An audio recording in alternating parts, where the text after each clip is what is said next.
Morning and welcome to the Public Planning Committee meeting of September 14th. Kim, are we in compliance with FOIA? Yes, we are. Thank you very much. Are there any suggestions, changes to the agenda? If not, is there a motion? All those in favor, raise your right hand. And I will vote opposed because I have a procedural question about the addition, the revised agenda. Very much. Approval of the minutes for August 10th, 2023. Are there any additions, deletions? Kim, you misspelled my name before item 8. At the end of item 8, you put a D in the middle. That happens a lot in the South. Other than that, I have no objection and move adoption as amended. Okay, is there a second? Those in favor, please raise your right hand. Carries unanimously. Thank you very much. Appearance by citizens. Kim, do we have anybody signed up to speak on items unrelated to the agenda today? Unrelated? No. We have 5 requests for appearance. Let me ask the question. Of those who have signed up, do you want to speak now or wait until we touch on the subject that you're going to be speaking to? Seeing none, we'll proceed. Thank you. Unfinished business, a presentation and discussion on the creation of the Hilton Head Island District Plans and Land Management Ordinance. Ms. Stewart, Director of Planning. Thank you, Missy, and good morning. Good morning.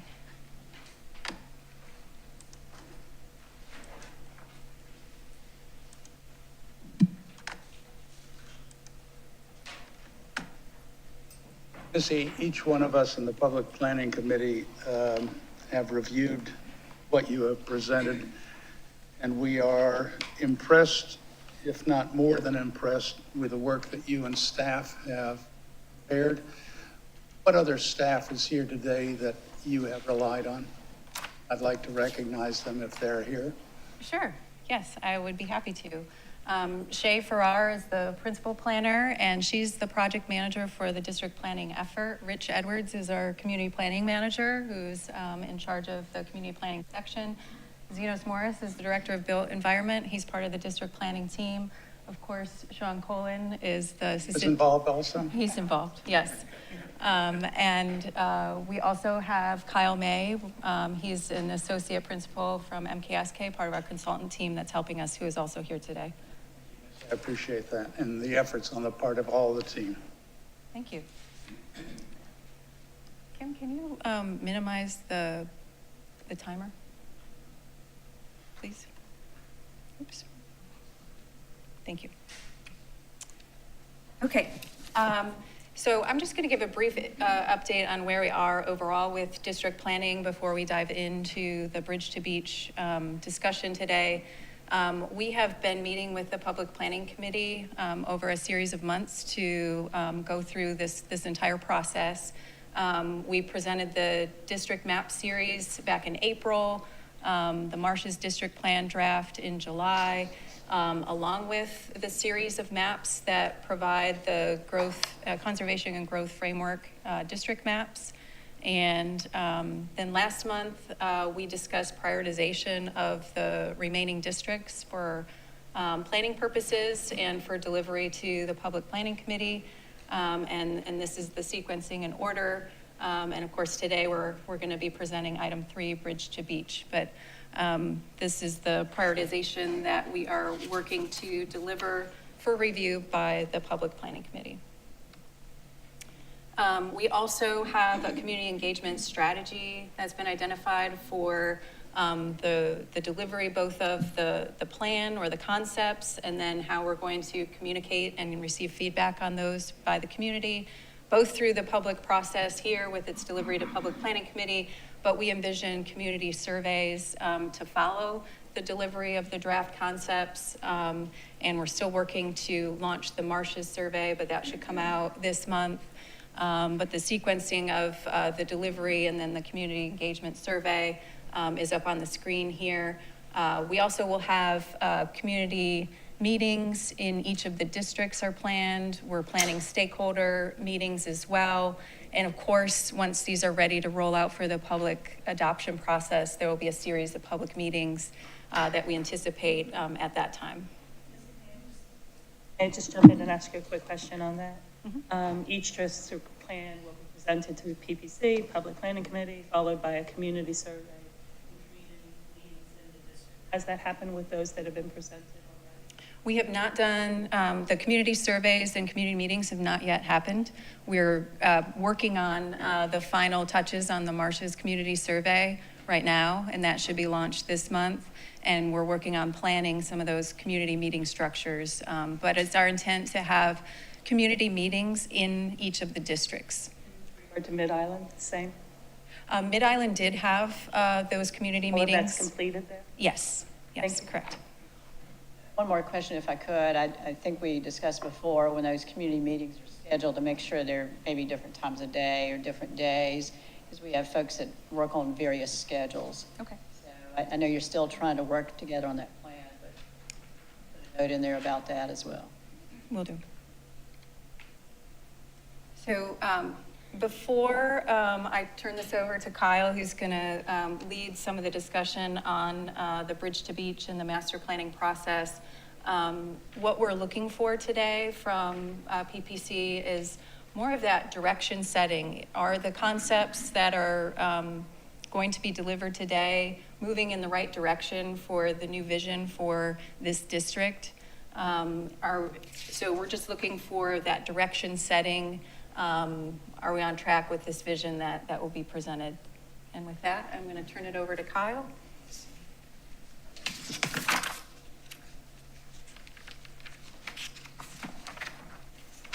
Morning, Kyle. Good morning. Have you back? It's great to be back.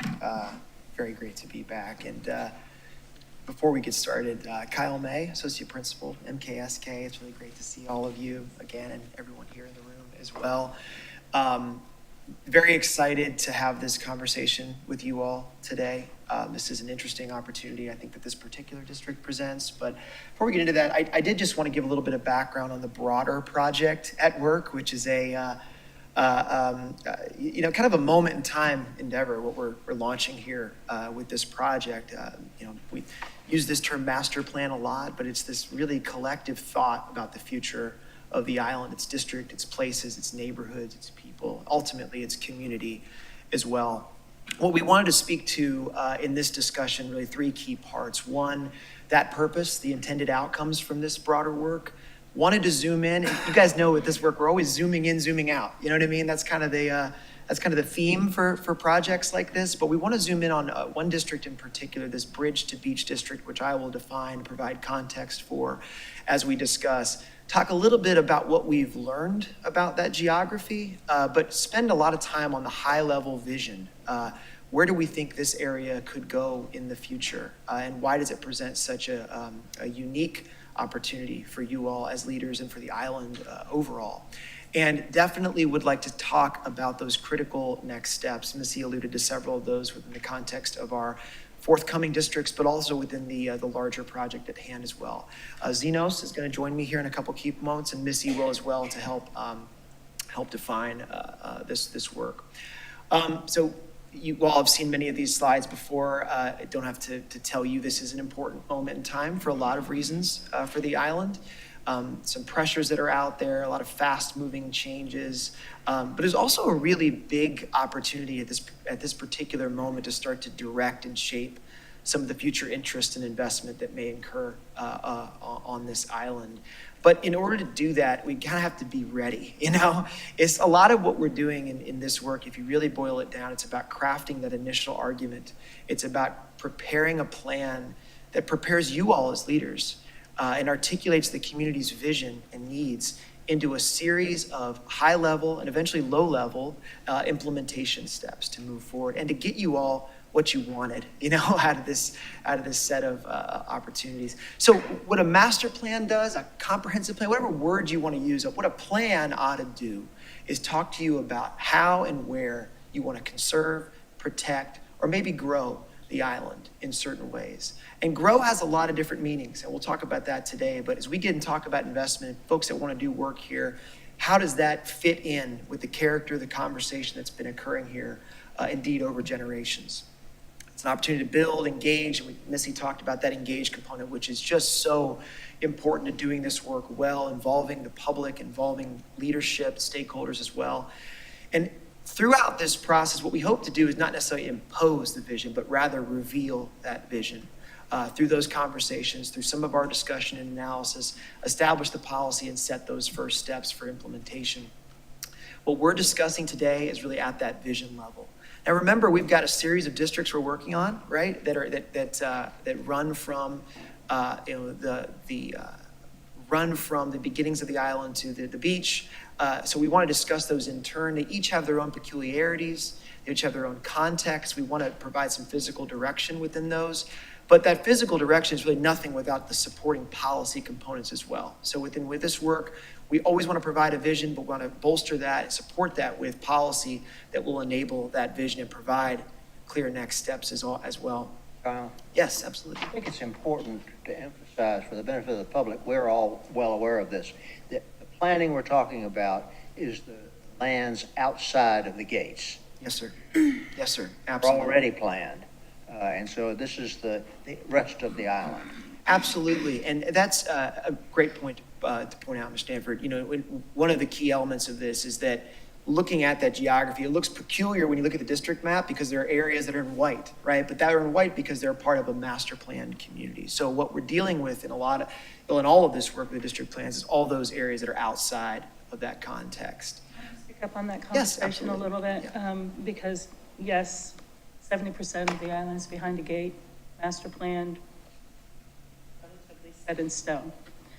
And that leaves 30%, and we always divide it up that way, 70, 30%. But when you hear it that way, it makes the assumption to some who may not be as aware that 30% just nothing's been done there. Right, right. And the fact is, in 2023, many, if not almost all, of those areas outside of the gate, that 30%, has had development on it. And there are expectations set in place. And I think that needs to be made clear, because just as those expectations are protected for those 70% behind the gates, there have to be some protection of expectations of those who have established their life here in investment, here on the island, outside of the gate, within that 30%, which is ever shrinking. Absolutely. I want to Absolutely. make sure we're all really clear about that, because it's important as we move forward.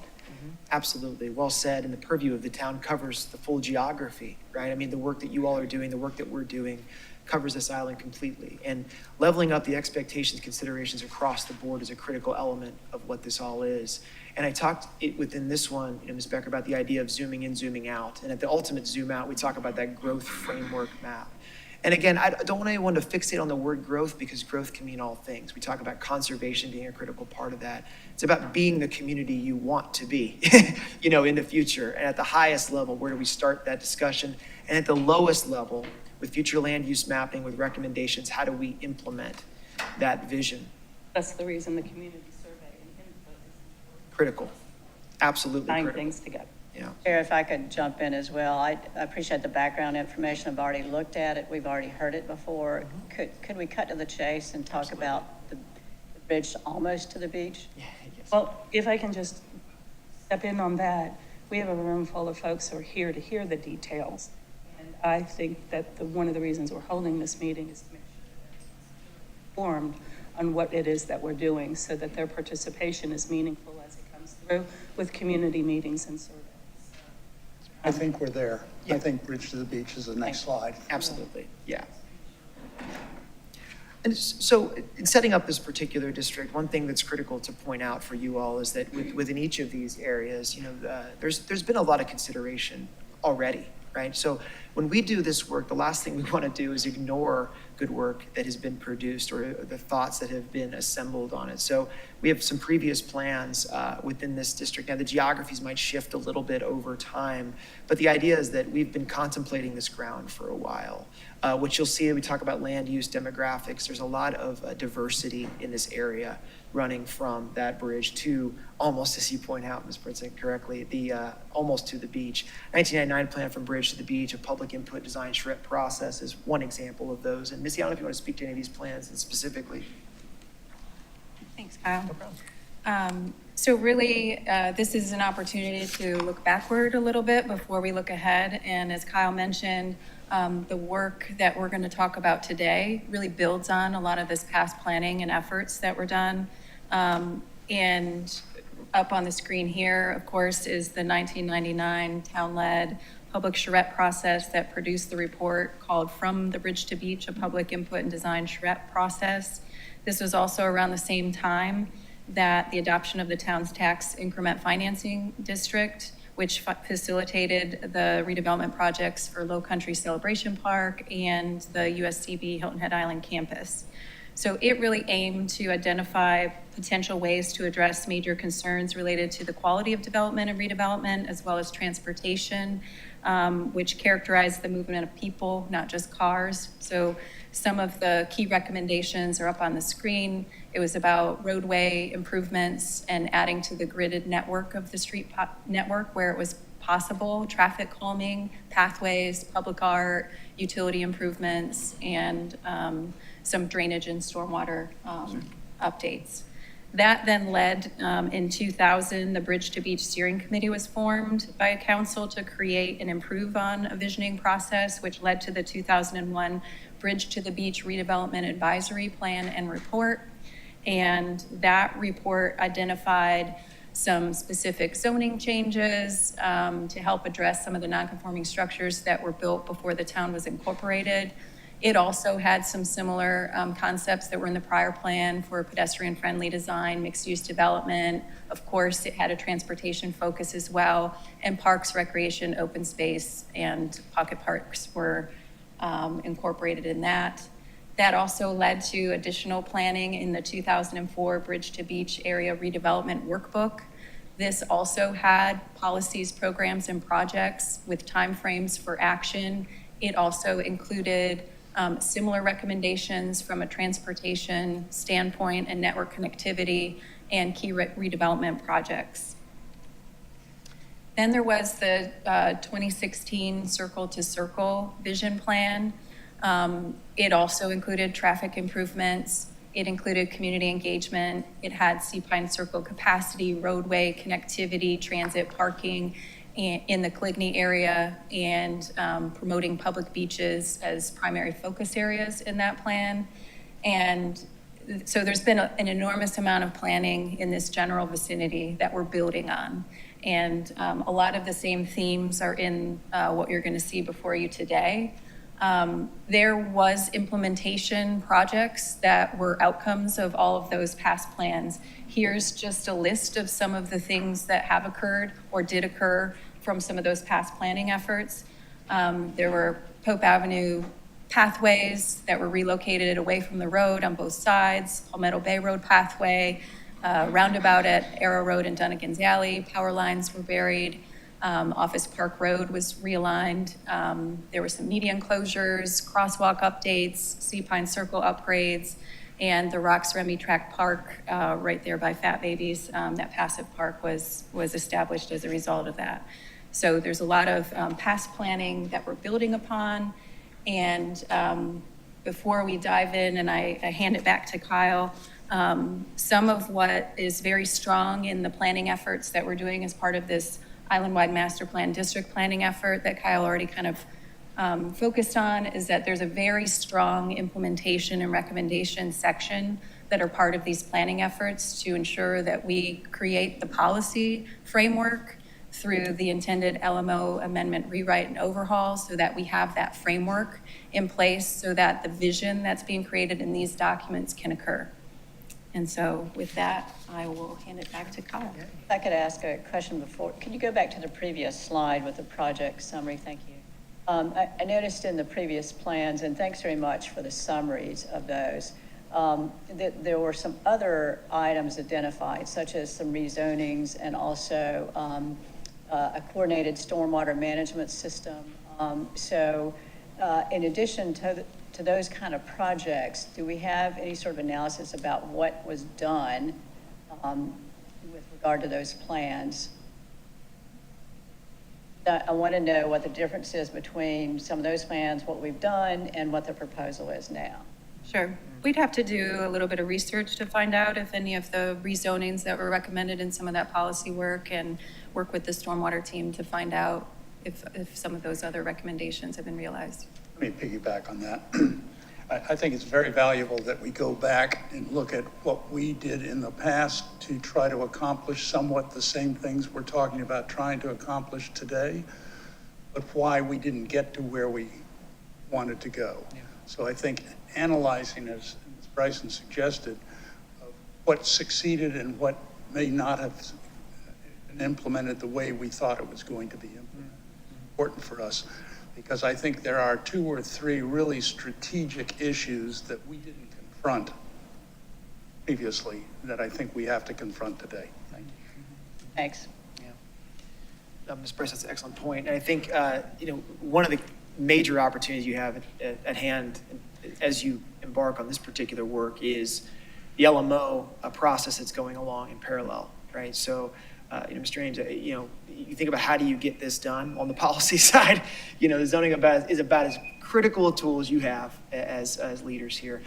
Just to introduce a little bit of the organization of each of our district plans as we proceed through this work. Obviously, the context is important. What we want to talk a little bit about today are key findings and vision, really, I think, within this work. Yes, land use is integral, important. I want to talk about streets and pathways, but focusing on the high order of where we want to go in this area.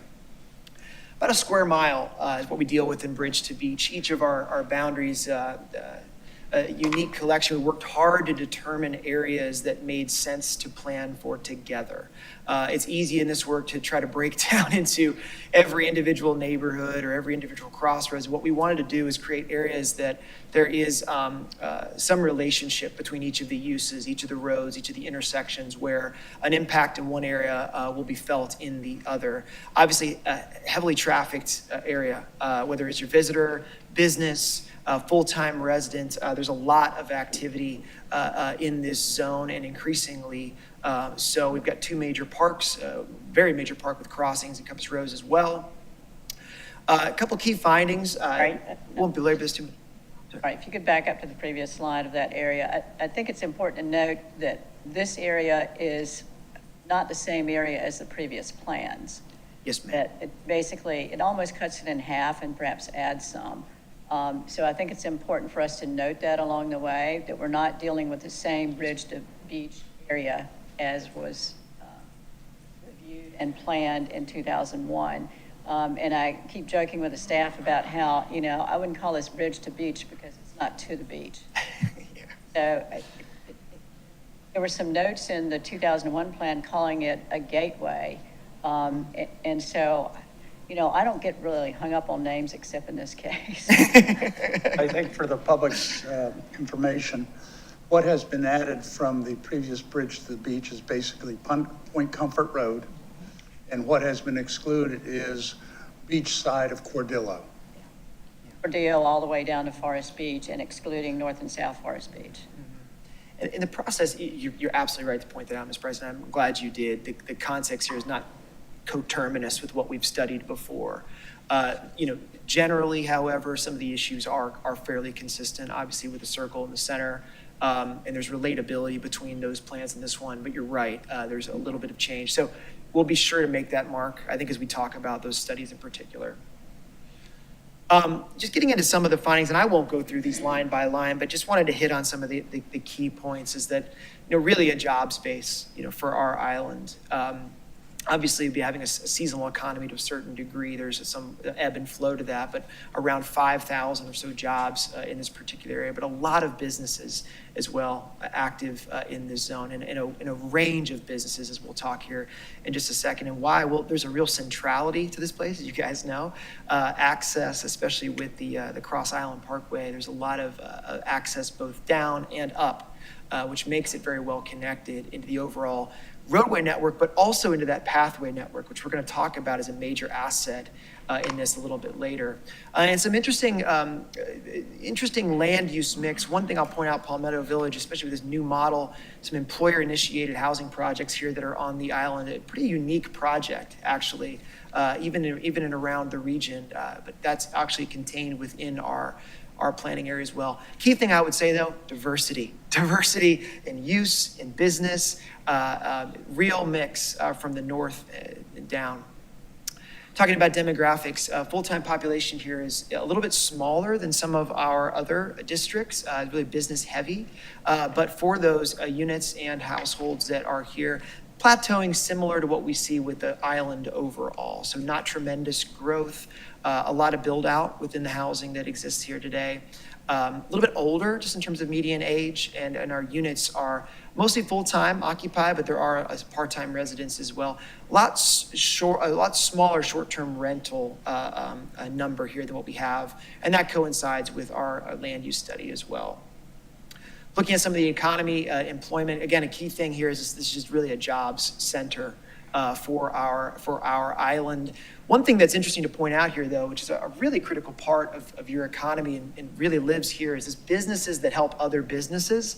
So that administrative and support, that sector is a really important element here on the island, and is the largest component of the sector breakdown in this area in particular. Also have a lot of legacy office parks, as you all know. We'll talk about those here in just a second. I think it's important as part of the findings dealing with this area to recognize that we're having a change in the business community in this district. Mm-hmm. We're having regional banks, bank locations changing, closing because of changes in technology affecting banking. But also other factors having to do with businesses leaving the island, particularly if you look back to 2001, you had much more of a thriving office community than you do now. And I think these are the types of findings that are important for us to recognize and include as we move the plan forward. Yeah. There's a lot of strange headwinds in the office real estate sector right now, and some of them you've actually weathered quite well. The interesting thing here is your vacancy rate within a lot of this product is actually performing better than the region, right? So you've Partially because the rents are so much lower than the rest of the region. But interesting though also, Mr. Ames, is that those rents have grown, right? So even though you've got an older product, you still have rent growth, you still have pretty high occupancy. What that speaks to us in really a lot of ways is opportunities within the office market generally, right? Because we don't have Class A office in this district today. Dominant product here is of the 80s. Dominant product, frankly, is predating the incorporation of the town, right? So a lot of what we see, and you see this in some of your neighbors, those that are taking advantage of new product, they're seeing pretty significant occupancy based on that, and then rent on the same side as well. Absorption, is healthy here. I think what we look at that is that's not about necessarily adding square footage. That's about leases ending, leases being taken up, right? So that churn is actually quite healthy. But Mr. Stanford, your point about some of the movement of business, absolutely. And we see some shoots and some manifest of that in some of the redevelopment projects that have been proposed. Commercial real estate, again, I talk about this moment in time thing. There's a lot going on here. The key piece is that 40 years old. We get to 40, especially we get to 50, there are decisions being made about product, either major reinvestments or decisions about that building long term. And why I point this out is that I'm not the only human being that's seeing this, right? There are other people out there in the world that see the opportunity in this. It's important to stay in front of those discussions as they may pop up over time. Not to belabor this point, but again, on the office market health, we do see a pretty strong market here despite the age. despite the classification, which you know is a scale. Base rent here may be lower, the northern part, but again, it is still increasing along with the overall island. Seems to me a statistic that should be included here, is the vacancy rates over time. Yeah. And if you were to track that, Ms. Stanford, what you'll see is a pretty stable rate, and actually one that's come down despite the fact of it's climbing generally in the region. Not the perception, though. Right, exactly. We think about the housing components here. Another important thing to point out, we get fixated a little bit here on some of the dynamic portions of this district, but there is a larger geography here that we want to consider. You made this point, Mr. Ames, already, and not as much housing is here as we see in some of the other districts, especially full-time, but where we do, we see prices increasing. They might be a little bit lower than overall in terms of median value. They are increasing, which is a major trend across the island. Far fewer of our short-term rental properties that are in this particular area. And some of that has to do with the geography itself, right? And where we are. We can't talk about this district without talking about the vehicular network, the pathway network. In some ways, especially when we get into the recommendations later, this is a lot of the story.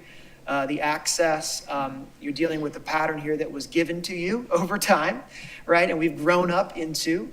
One point I wanted to make with some of these previous studies is think about how much change we've experienced just from 2001 to 2023, not opposed to going back even further. So a lot of change, and some of that change has to do just with the number of vehicles on the road, the number of bicycles on our pathways. That volume increase starts to speak to some of the capacity issues that we see, and we see some of the highest average volumes in this district, especially in Circles and on Palmetto Road as well, Bay Road. Sorry, can you go back to the slide about demographics where you talked about housing? Sure, housing. Yeah. I think, especially when you're talking about the number of housing units and the percentage occupied full-time, rest part-time, and that's because this area is Cordillo North, or towards the bridge, because I always get confused about where the compass is on these maps. But if you look south of Cordillo, there's a whole lot of housing down there. And I think it flips from those percentages. I don't have any idea what the percentages are. But what's missing here is that the traffic comes over that way, through Sea Pines, past Cordillo, down to the beach area. Yep. Mm-hmm. So by only including this note, you have failed to link it to all of that housing and all of the impact on this district because of the area south, well, towards the beach, say it that way, Mr. Stanford, unless you can help me out. Anyhow, I think that's a key missing point in this plan is it fails to realize the impact of the adjacent area. Yes, ma'am. No, that it is essential. And when we talk about traffic and traffic impacts, what's important to say is that we're not dealing with a vacuum in any way.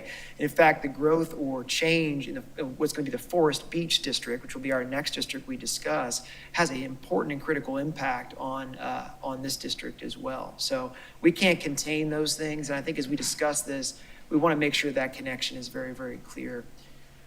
This does recognize the 32,000 cars that are passing through that corridor on a daily basis. Yes, sir. Yeah. Again, growing over time. Roadways, so we, of course, are studying this as an important component of our work. Sea Pine Circle, again, this is the node in some ways, for the island, where you're going, when you're going. We think about some of the configurations for our, again, I keep saying this word legacy road network, but a lot of what we're going to be dealing with here are decisions that were made 30, 40, 50, sometimes even longer ago, and how does the upgrade start to embrace that and work with the opportunities that are at hand. More than 7 miles of pathway crisscrossing the district, just like it does across the island. Really incredible asset to grow and to use and to frankly leverage in work. But with the corridors work that's been going on right now, there's an opportunity right now to also upgrade that system, just like other great communities are. Greater legibility, safety, access, all of those things. Also an important transit corridor for workers, for others. Have a lot of stops in this district and several recommendations that have been made within these systems about how to upgrade those as well. I won't go through the full inventory here, but open space. Excuse me, Kyle, let me just ask a question. Transit, if your mind, a vision for this area, is there something that begins to suggest that the way we are doing transit in this area now is suboptimal? That we ought to be looking at movement of people in a different way? You don't have to answer that, but I'm getting to the point of, let's not try to solve only today's problem, but where do we want to take this plan for a 10-year vision? Yeah, and how that interacts with some of our workforce issues as well, right? You know, Mr. James, we've been through workforce housing discussions, and we know just how critical that transportation piece can be. And this is an area where you can get a lot of work done, I think, on that particular, we'll talk about it. One of those strategic issues that in order for this to be a success, do we have to rethink the way we are accommodating people to move within the district? No doubt, no doubt. Talked about diversity. Well, there's a real green presence here as well. One of the largest, with Crossings Park, largest facility maintained by the town. Just a lot happening, whether it's programmed or non-programmed, passive or active. Pathways is a critical component of this as well. One of the greatest assets that this island has, frankly, is how much that's been preserved, right? Even within the built footprint of your community. Utilities are solidly within the South Island Public Service District, and all that means tapping the Floridian aquifer and also with our deep Cretaceous aquifer well as well. Lots of thought about this issue, as there should be, because it's the enabling infrastructure that we discuss, but right within our district is our South Island. So sorry to make you keep going back No one problem, slide Spencer. on utility. I think the question that I asked about stormwater, I think that's missing in here, Sure. comparing to what happened in 2000, what the recommendations were in 2001. So I see other utilities discussed, but I mean, I know that public service districts deal with stormwater, but I don't see that there. Opportunity to bolster that component as well. Yeah, Ms. Bryson, absolutely. And we should take that as a really important enabling component of this, is that those issues have to be dealt with it before anything else. And that's why we talk about utilities, we talk about transportation, ultimately to get to this discussion about land use. And when we do this work, and this is an opening conversation here today with you all, the first thing we're trying to look at, just if nothing is done, where is there some volatility within our district? And I don't mean volatility in a negative sense. I mean, there's potential for energy, potential for investment that we may not be able to direct, but for this planning process. We think of that in terms of things like susceptibility to change. What does that mean? It means that the market is changing, right? You've got older uses, older buildings. There's opportunity that's already being seen by inside or outside investors. And we really focus in this work on our commercial areas, frankly, because that's where we're already seeing a lot of the work. And frankly, what we're doing in this work is trying to conserve and protect our housing, our neighborhoods, our residential components of the community. And those are these two key drivers within this plan. One is thinking about where do we conserve. The other is thinking about where do we maybe consider the future of these areas. And when you look at the end future land use map, you're going to see a lot of this island is solidly within the category of conserving and protecting and enhancing the people and neighborhood uses, also connecting those places to other portions of the island. Within Bridge to Beach, what makes it unique and interesting is we have some areas where we may want to consider the future and what that future might look, feel, and function like in pursuit of this idea of creating some authentic destinations for residents and visitors as well. Those three categories, protect, enhance, connect, ultimately evolve. There's some verbs that lead off in each of those. And I'll focus here maybe on the evolving nature of some of our districts where we consider the future. It's about, what are we contemplating for that area, and how do we pursue an area that has governed by a holistic site plan, that has, pedestrian connectivity baked in, that thinks about the future in a way that is taking advantage of some of the strategic opportunities that are out there, and also focuses on, creating destinations, moving forward within the island. I tried to catch you while you're on that slide, but Yeah, I was sure. too slow. Back up to evolve. Yes, ma'am. Not that slide, the next sorry. one. Yeah, list. So you have considered the potential for infill development, public space enhancements, increased pedestrian connectivity. I don't see housing. Yeah. Yeah. Not going to involve in any housing in this area? Well, I think when we talk about redevelopment, we talk about infill, those opportunities are truly baked into that broad look, right? I think is what we discuss, and we talk especially with the focus areas here, can we create a pattern that doesn't break up the uses into color-coded districts, right? Is there an opportunity to actually, engage and encompass those uses into well-thought-out, well-considered spaces within the community? So what we're going to discuss here in just a moment with these focus areas, can you do a lot of that stuff within one particular geography? Yes, ma'am. Okay, well, housing is one of our 15 strategies, and infill redevelopment is a nice term, but it doesn't mean anything to me. Okay, absolutely, absolutely. While it might be a priority on a list, not every area across this island is ripe and appropriate for whatever housing is being discussed. Sure. I think that's a far bigger discussion than just simply having a term. But I'm going to jump in here. In my opinion, in order to activate this area, we have to have serious housing be involved. And then the question becomes, who are we serving within that? Sure, absolutely. If we can go back, if we're having a conversation and not just a presentation, what I would add to that then, David, is what Patsy has brought up. There is a significant amount of housing just south of this towards the beach. And as you've pointed out, all of those are being accounted for in that 37,000, whatever number it was, some odd number, that it has no other way but to traverse through this area to get on or off or out into the island for their regular day. And because of that, we need to consider traffic and all of the rest that comes along with that, because we already know this area has is burdened by the amount of traffic there at this time. So adding more.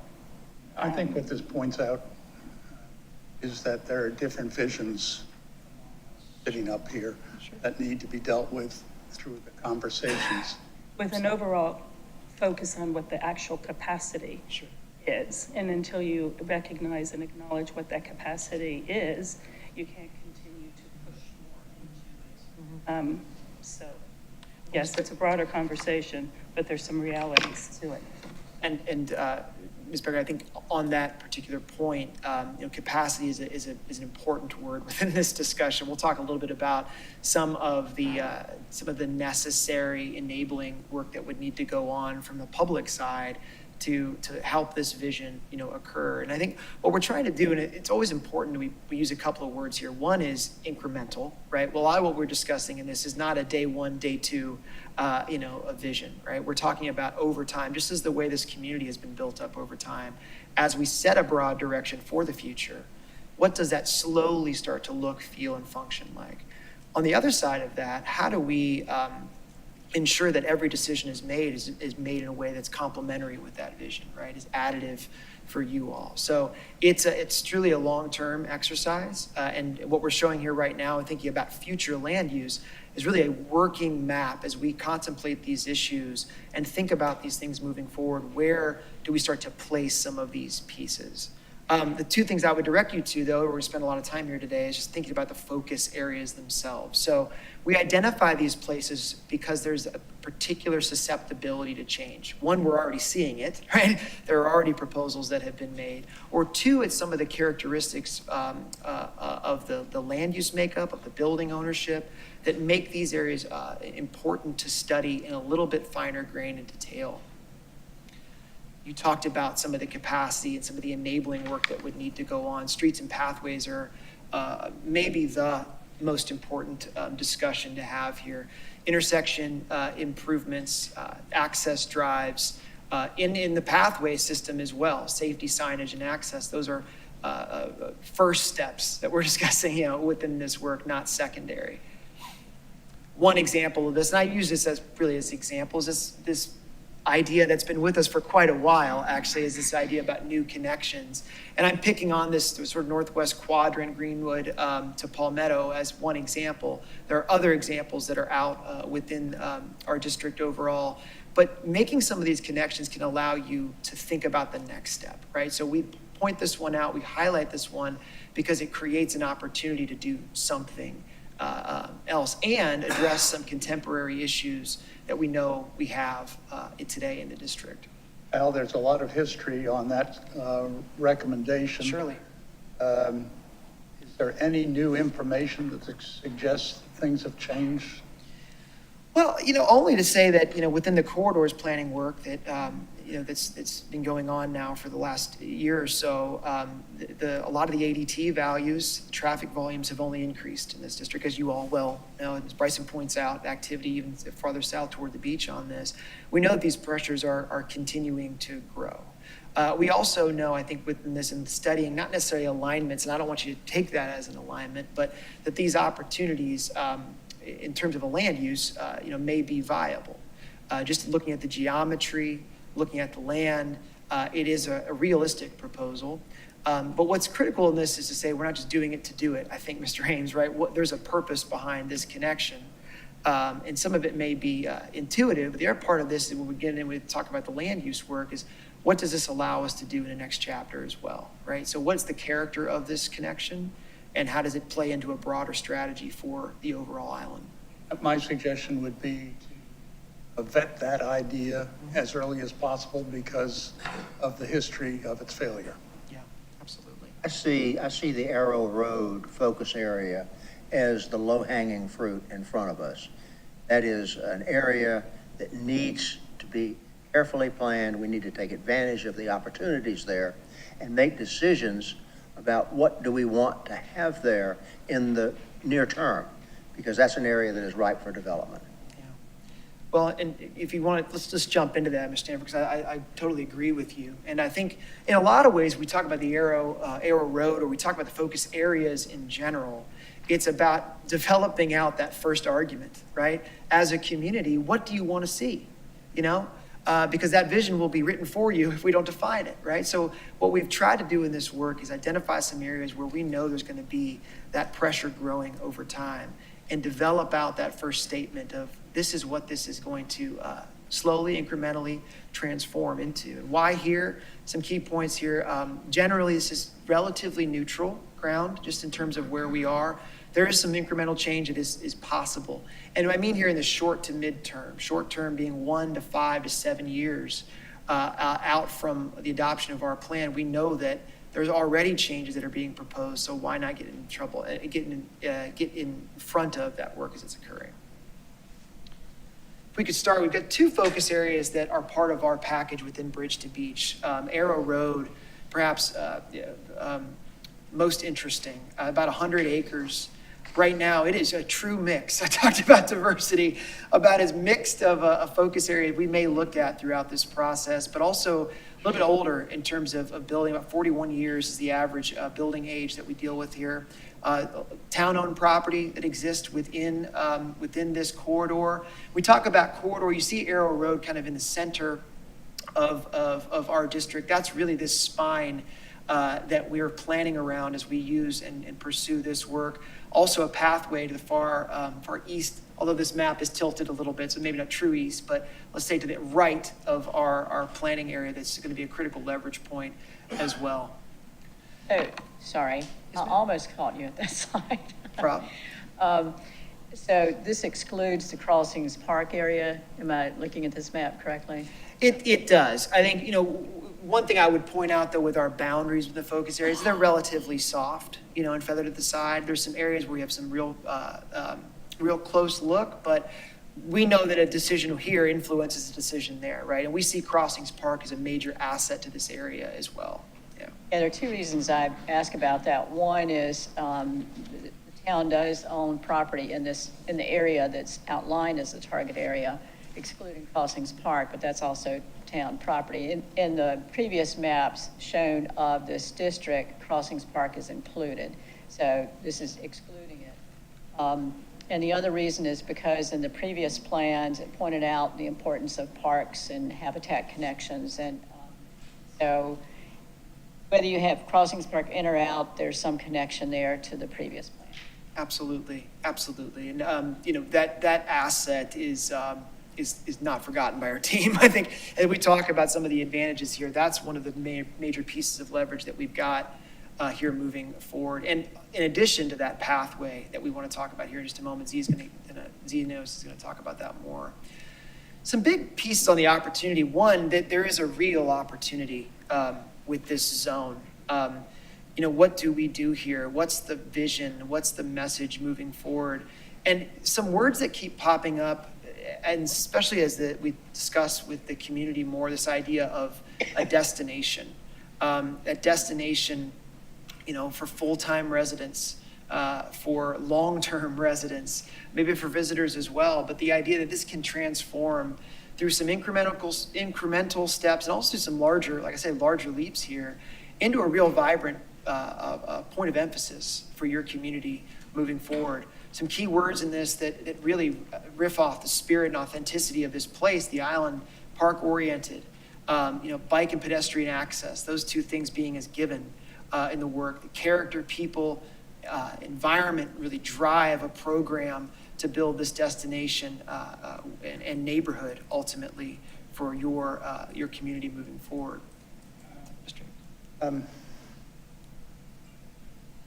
I understand that we're using general terms, but at some point, I think we staff have to say, who are we really wanting to provide the character and the activity in this space? Who are we trying to serve?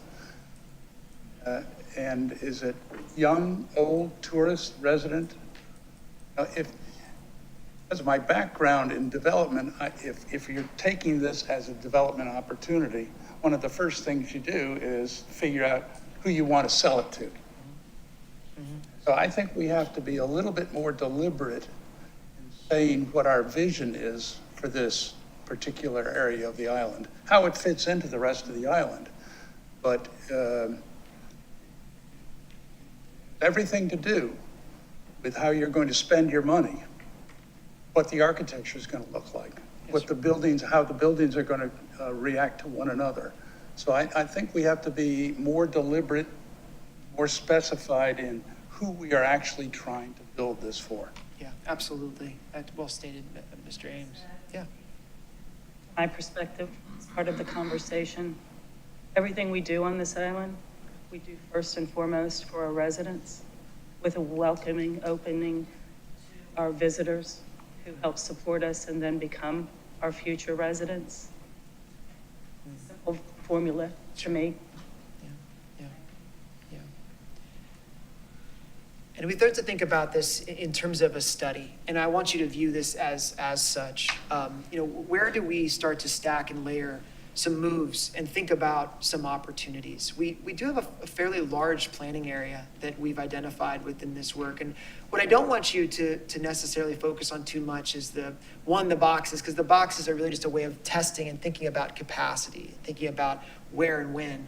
The other part of this, what I want you to think about though, is where those key assets exist. So one thing that we see within this, Zinos is going to talk about this a lot more, this idea of the pathway connection from the north to the south, but also into some of our neighborhoods that surround this area. How do we create a multimodal access point into the district? We think about establishing, you know, a real center of gravity in this place, right? We think about that vibrant destination. What do they all share? They show some common denominators, some common characteristics about a place where people gather.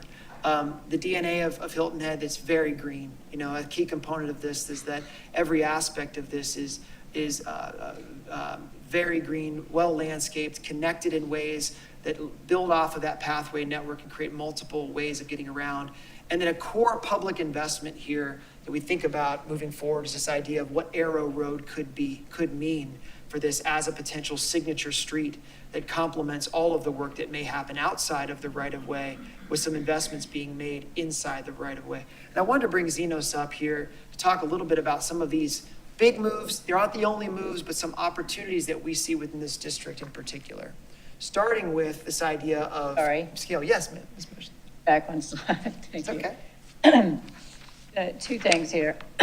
One is, there's a great bike walking pathway that's only at the lagoon where it says North-South Parkway. There's a great biking, walking pathway there, and maybe you're going to talk about it. But I think it's important that we note that. Otherwise, it's a very difficult area to navigate through on a bicycle, especially I know there's at least one major bicycle shop on Arrow Road. And getting to and from that by bicycle is very difficult for bicyclists. In addition to that, the colors on here, there's no legend.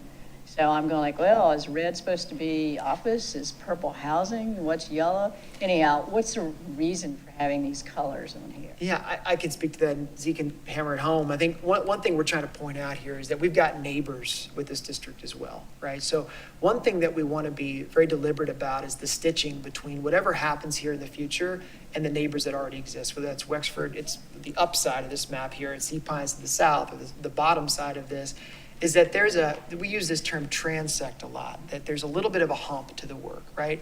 So as we get into yellow, as we think about the center of this, maybe there's an opportunity, something that has a little bit more activity within it.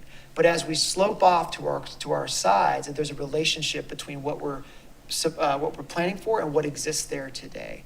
And that this district becomes a good neighbor to what's outside of it, but becomes a great neighbor also to what's inside as well.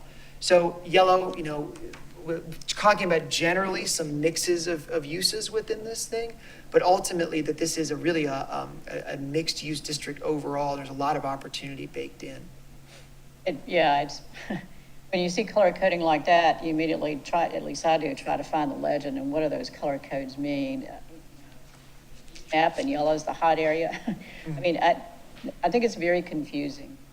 Especially when you have this as part of a district plan, because it seems to indicate what future use we want. Sure, yeah. Picking up on what she's saying, it seems to me that this map would be much more useful if we showed town-owned property versus privately owned property, and then overlaying where you're perceiving changes to occur. Yeah, those great notes. I appreciate that. We'll continue to work on this. Like I said, everything we're working here is a working diagram as we move forward. And I want to bring Z up because I wanted him to talk about one particular set of ideas here. Before we got that, Z, I forgot about this slide. So we do want to think about scale, though. And one thing that our partners with Gensler have helped us on with this is trying to place in maybe some relatable projects that are from around our region. Not to say that this will look just like that, but we think about, Bluffton, Old Town a lot, in the context of what we're doing here. And one particular block here, we map that on top of our current area just to show the amount of space and room we have, within this Arrow Road corridor to contemplate, the future of these uses moving forward. But see, I want you to talk about this north-south path and just why it's such an important asset here. Good morning. How are you? I hope to address some of the questions, obviously, that you guys have. One, being pedestrian movement, green space. We're talking about workforce housing. I think that there are some components built into this plan that will address those. Keep in mind that, this is a fluid document, so, we obviously can make some updates to it based on what we hear today. But first of all, I look at this as a district, but more so a neighborhood, creating neighborhoods for people, residents, as you so eloquently described, and ultimately, this is a place for experiences for our residents. So that's what we're looking at creating within this Arrow Road corridor. This first slide, I'm going to kind of lead you from the pathway next to Wexford over to Arrow Road and then into what we're calling the center of gravity. So we talked a little bit about the connectivity to the pathways. That is an important part that we think. There's so many people that ride over the bridge on the bikes or just through their path, riding on the streets coming, from Town Hall, if you will, or the Town Hall area. So we're looking at making more defined connectivity to those pathways, where you actually have stops and where you actually could have businesses that are more oriented to that type of traffic, not just vehicular traffic, but also bike traffic as well, creating some of those experiences. And we'll get into some of the architectural side in a moment. But that is one thing that's extremely important. Part of what you're seeing in the lower right side of the slide is those new connectivity pathways, if you will, from that bike path. We're looking, one of the things that helps define neighborhoods is a grid pattern, a block pattern. And that's what we've tried to do with the help of MKSK to define these zones, if you will. These zones, again, looking at the top top right illustration, that's a bike path that, as an example, that has some connectivity to businesses on one side. What you'll see in the coming slides is that we're trying to create two front doors. Businesses could actually have one front door that, that looks at the bike path and it takes that into consideration, but also on the other side, it could be a street. So, and you'll see that once we move over to the Arrow Road slide. These are examples of, and again, I wouldn't pay too much attention to the scale of these buildings, but these slides talk more about the green space that is kept and that we want to maintain in this area, but also to make these areas walkable and more pedestrian friendly, if you will, and not just having cars that are just driving down at 50 miles an hour as they currently do on Arrow Road. So, question? Yeah. What's the current right-of-way on Arrow Road? Right-of-way is there? It does fluctuate a little bit, but Yeah. the 60-foot right here is, we're working with the current geometry of the road today. A right-of-way there? Yes. And including the ditches? Yes. Yes. Yes. So, I mean, these are options to have more on-street parking there. Still, in specific locations, but again, creating a pathway that is more of an experience and not just somewhat of a drive-by, and you're not experiencing the beauty of what could be our road. That's the question. And I realize the images are stock images and the rest. The roadway, the right-of-way being 60 feet, that would be a full expansion over and above what is currently just two-lane road. Yes. When we talk about experiences, as just a general comment, the experience in order to accomplish this is to take away the green, to take away more trees, to interrupt our environment and our natural resources there. I It think, literally makes me emotional to okay, see or think about the fact that we would be taking up that to create more parking and more traffic and more urbanistic type of a setting. Just a comment that I hope Okay. is well taken. Sure. gotcha. Yes, ma'am. Sure. So this is basically, some points that we would like to illustrate that there is going to be connectivity from Arrow Road, ultimately going into what we would consider, our center of gravity, which is creating this almost public square, if you will, that is not there right now. I know the one question came up about housing and what this could be. This could be mixed use. It could be, retail on the ground level, and it could be residential up above. Looking inwards to this public square, if you will, creating this green space. As many of you we showed in the illustration earlier, I've been to the promenade in Bluffton.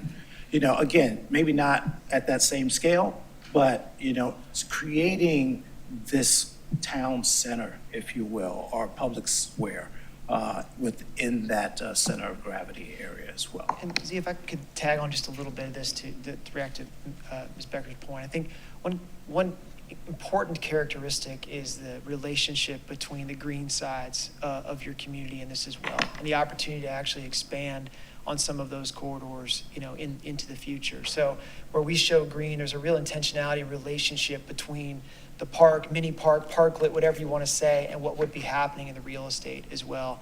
A real value relationship between those two elements, whether it's in the tree planting, whether it's in a program space.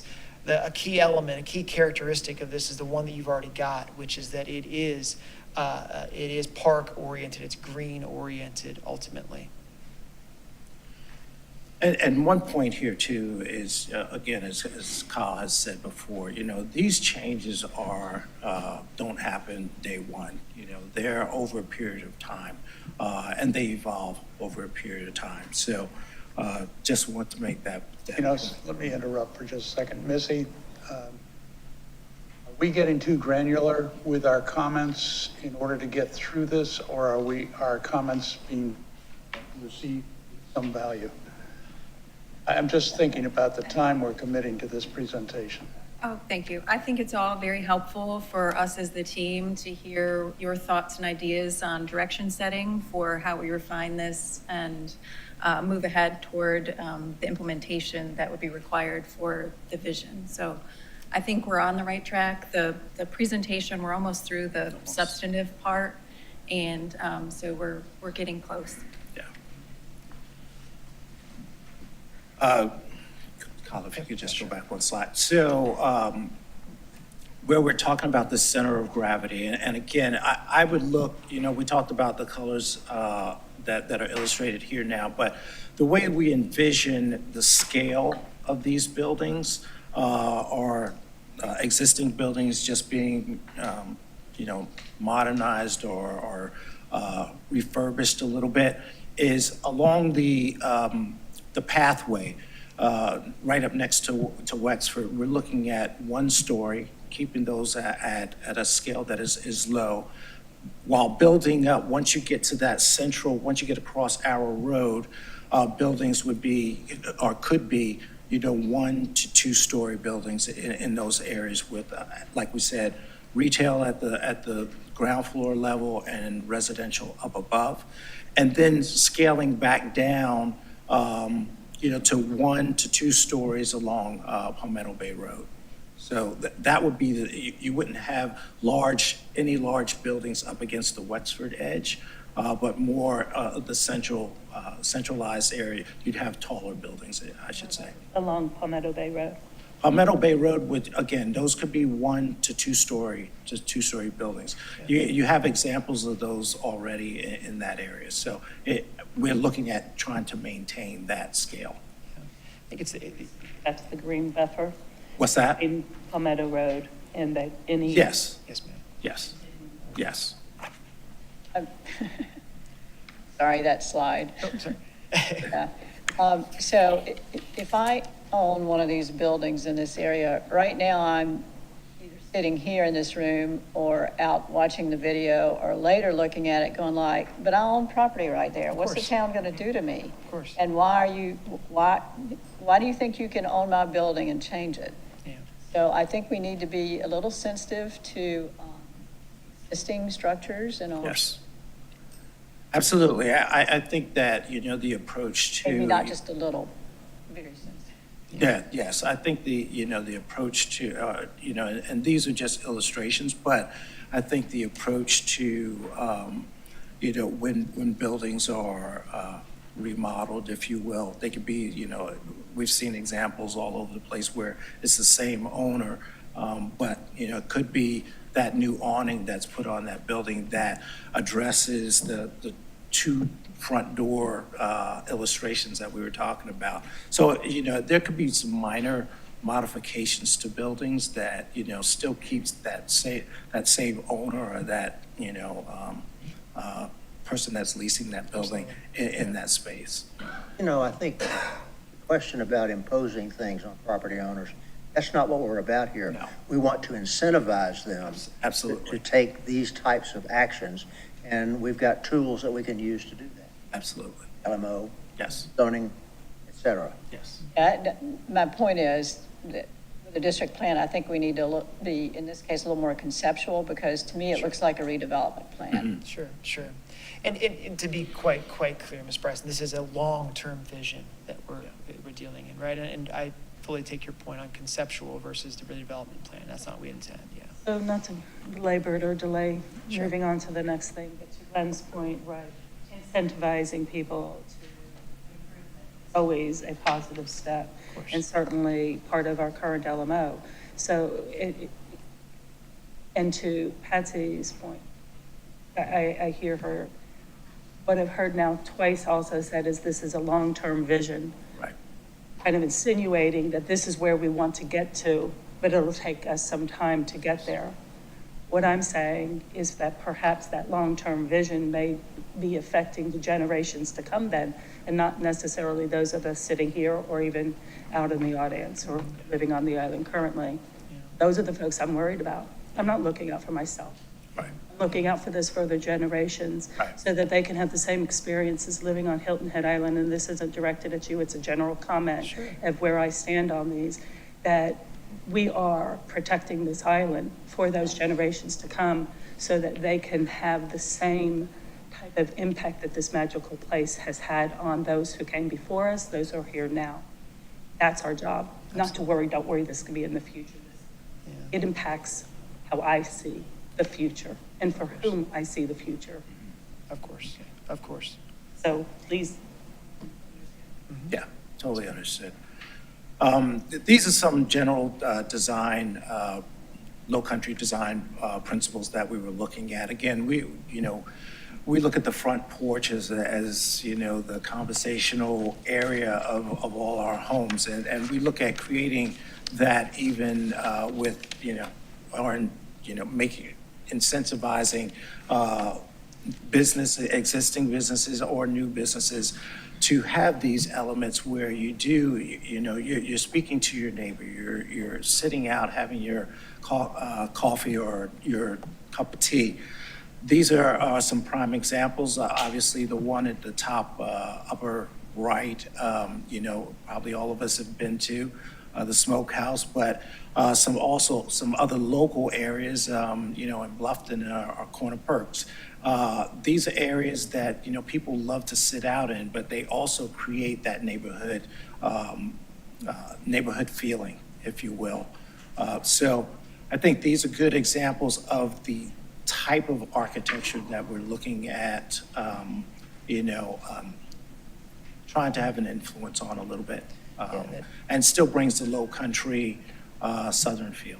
Yeah, and the scale and the sense of place feels appropriate. And I think one of the things in this too, as we talked about a lot, is that there's an opportunity in this work to be self-referential. There's some really great examples within this community today of the work that we've described thus far, and where we can adopt that into part of the DNA moving forward.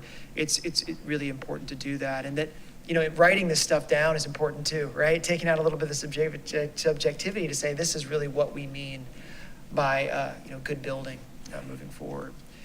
I'm gonna let Kyle move into Sea-Pine Circle. For timing, this is a big conversation. I apologize. There's a lot to unpack here, as you all know, and it's a important discussion.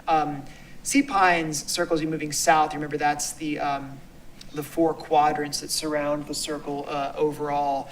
A little bit of a different pattern there, a little bit of a different set of opportunities, but opportunities nonetheless. And there's some sequencing to the work we would need to do, I think, within this district, maybe even more so than what we talk about with Arrow Road.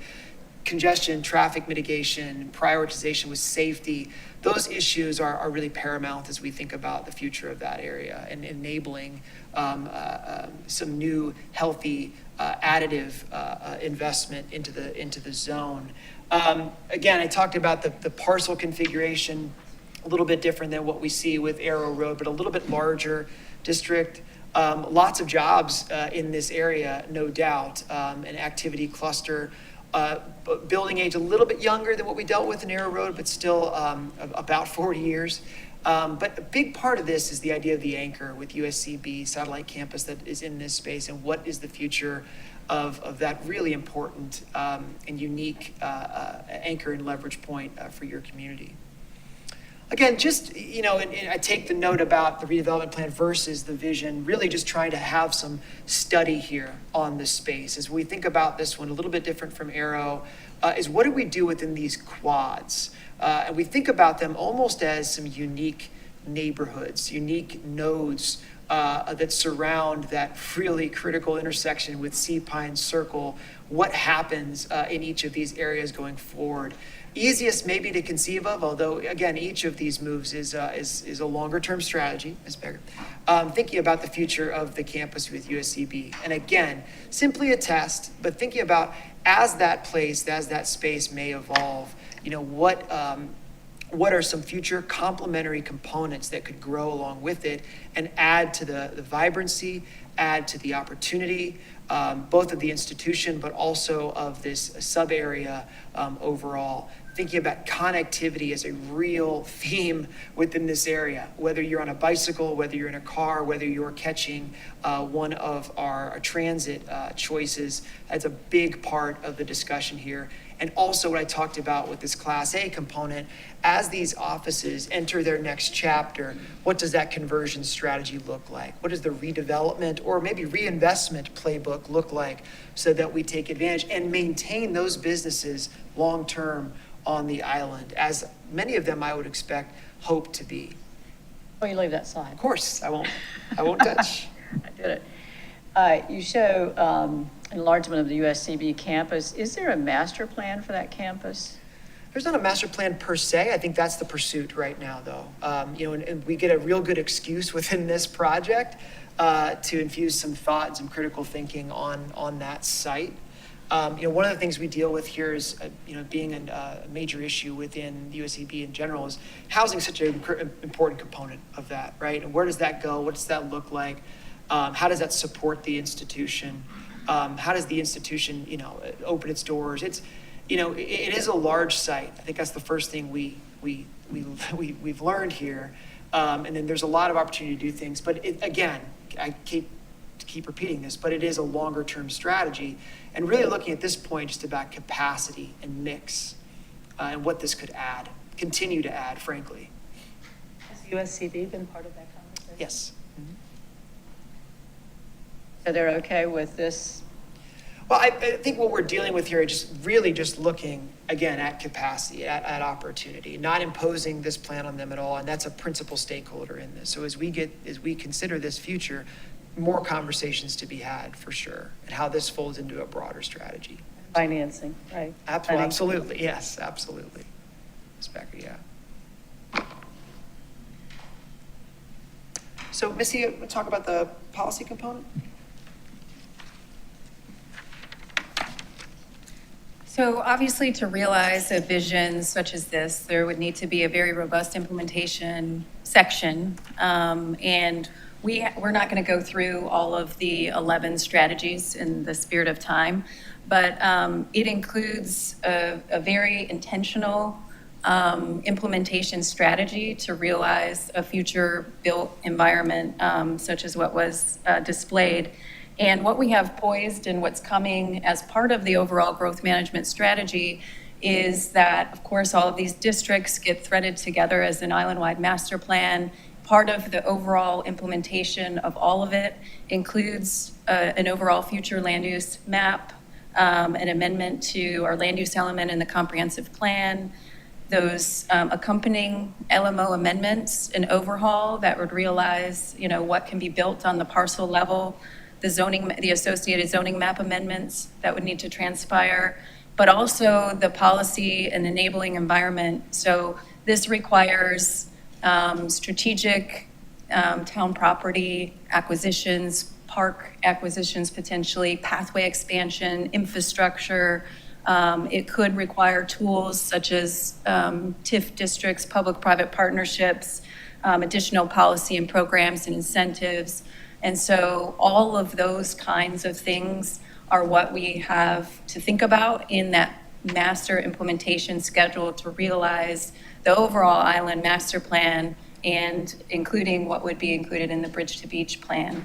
And we do have in the slide deck, but I don't want to go through each of those slides, some of that initial implementation agenda or thoughts on how we could realize this vision. But just know that, transportation and systems are important. The public investment components of this that would enable the private investment to follow. So some of that critical connectivity components would be part of that implementation strategy. And so that, I think, and just know that I'm going to, unless you want me to, we don't need to go through all of these. But they would be included in a plan. Of course, an implementation section is critical. And before we close, I just want to say that this is the beginning of the process. This is the first conceptual review of the Bridge to Beach plan. Of course, we're going to collect comments from the public. We're going to have some stakeholder meetings. We're going to launch that public survey, have an event within this district. And then we'll be back at the editing table to incorporate what we've heard from all of that. And then eventually this again gets built into that larger master planning effort.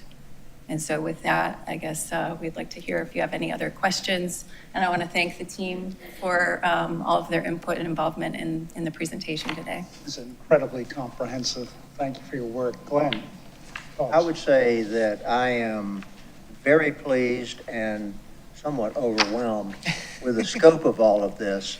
I realize we're just at the very beginning, but there's obviously been a great deal of work and effort put into it by real experts, and I appreciate your efforts, and I look forward to seeing this move forward for a long period of time. Thank you. I don't know what our next steps are from here today, but I would ask that we have a second meeting to address pages 53 and onward that involves what the policy agenda is, and because that's what we focused on, setting policy and making sure that that is appropriate for the future, not just the next 5 years, but the next 25, 30, 50 years. And so I think that's worthy of all of our focus and consideration before we just move on. Yes, ma'am. And then the last thing, not to beat a dead horse to death, but a lot of the discussion and focus today were representations and what Old Town or what Bluffton has done. And I want to make it really, really clear, we are not Bluffton. Of course, Right? yes. We are Hilton Head. And we have our own standards and our own distinct identity. Sure. And we are not, I will not, I will stand in the way of us becoming something else. Yes, ma'am. So I'm gonna leave it at that for now. But I don't think this process is done here today. No. Far more input, not just from the community, which is critical, but from us as well. Follow up on that for just a second. I think Ms. Becker makes a good point that we need to look at our strategies and tactics in detail, and I would suggest that you organize them in a way that in your head, they're prioritized. There are so many tactics in a number of strategies. Somehow we have to begin understanding how to parse out those that are most important early on. Yes, and I agree with that. I feel shortchanged here today because we didn't talk about those strategies. I think it's really, and I know folks are sensitive to time, I am as well, but this is important. And so I do think we need to revisit this before it takes the next step. And the revisit is not going back through the whole thing, but focusing on those strategies. At the end, there's 11 important strategies. And one of the questions I asked earlier is what about housing, and that there is a strategy about workforce housing in here.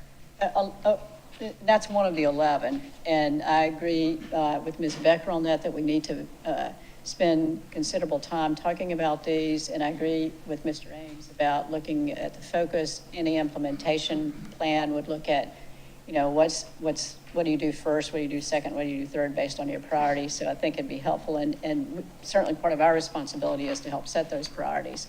But I think you've heard some other concerns of the plans we've seen so far. I'm a little bothered more by the conceptual ideas. And I specifically want to go back to what I said about the maps which show existing building and existing properties, that we are not looking to come in and take people's property and change them. Yes, ma'am. My comments. I think one reason past efforts have not moved forward with kind of emphasis, make a significant difference, was a timidity on the part of council. I heard you, Kyle, use the word places. I think what we're talking about today is creating places that we can be proud of, that bring people together and get people excited about being on Hilton Head Island. I think that when you talk about places, you have to understand or think about how people refer to it. So are people referring to this as Pine Circle? Or is there some exciting engagement that we create in what we're trying to produce? I mentioned is people earlier.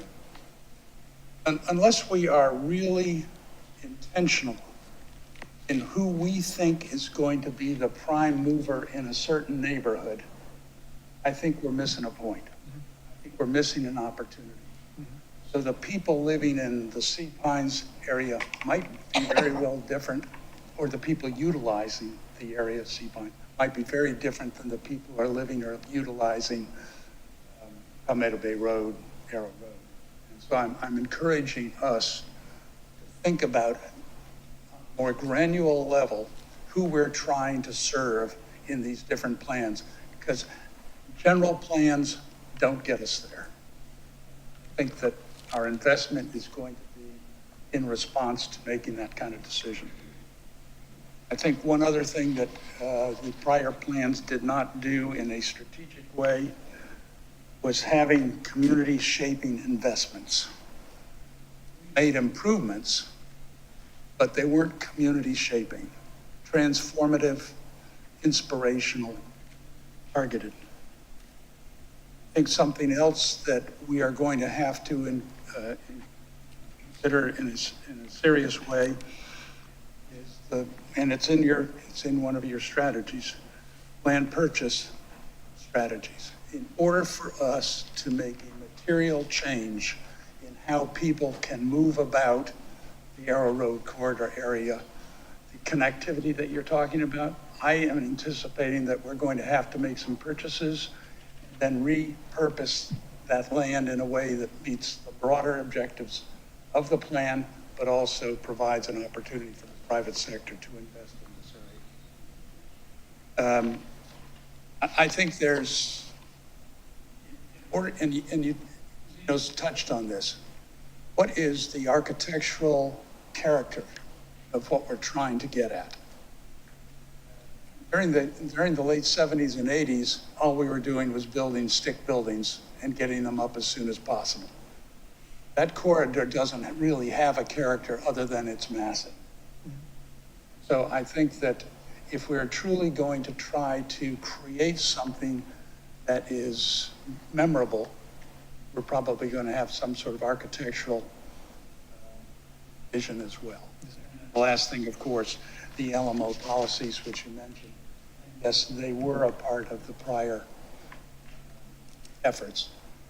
But those things that I mentioned speak to, in my mind, what ought to be a bold vision for how we are reconfiguring this area in a way that it enhances Hilton Head Island for its residents, what it says to the world. And I use the word world on purpose because Hilton Head Island did speak to the world in its early modern visions. So I think that every time we have this strategic opportunity that's in front of us today, we've got to be bold, we've got to be thinking about how we can, as a community, speak to the world in a way that makes us proud, brings the kind of residents we want on the island. Thank you. With that, we will go to the next agenda item. Thank you, Kyle. Thank you, Zena.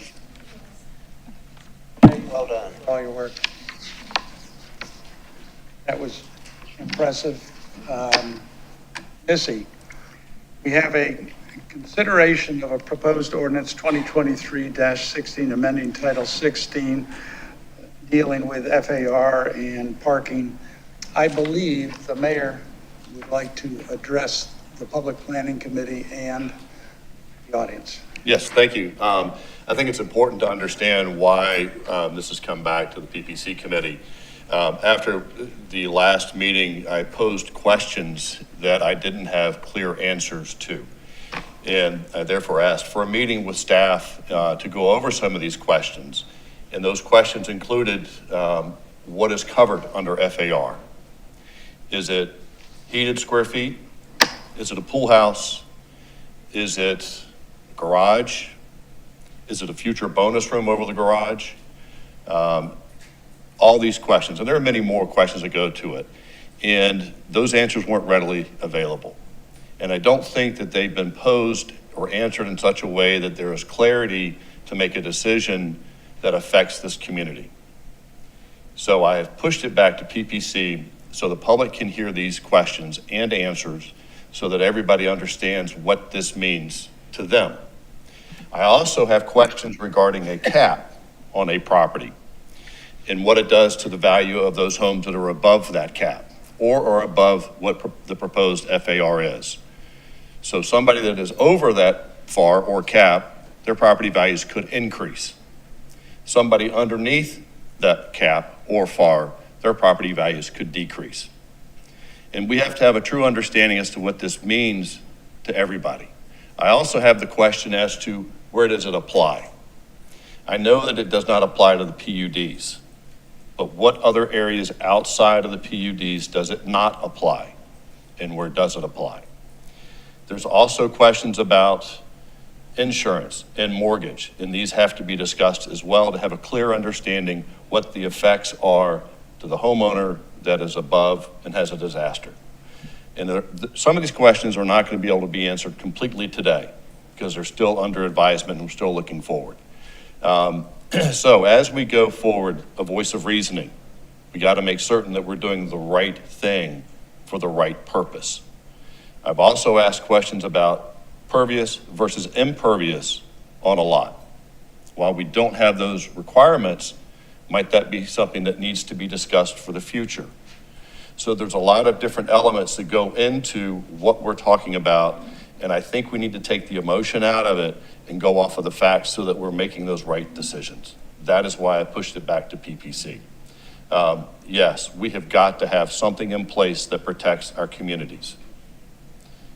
But we have to make certain that it is correct for the communities, all of them. We have 1/8 acre lots, we have acre lots, and some that are bigger. Imposing a cap on those decreases some of those property values greatly. So we need to really have that holistic conversation and put it out there and everybody to understand. Unfortunately, I've got to leave for 11:30 meeting. And yeah, right on time. So I will be watching this at a later date, but I appreciate y'all taking this back because this is where we need to vet these ideas and these ordinances and these projects for the community to have their voice. So thank you. Thank you, Mayor. Missy?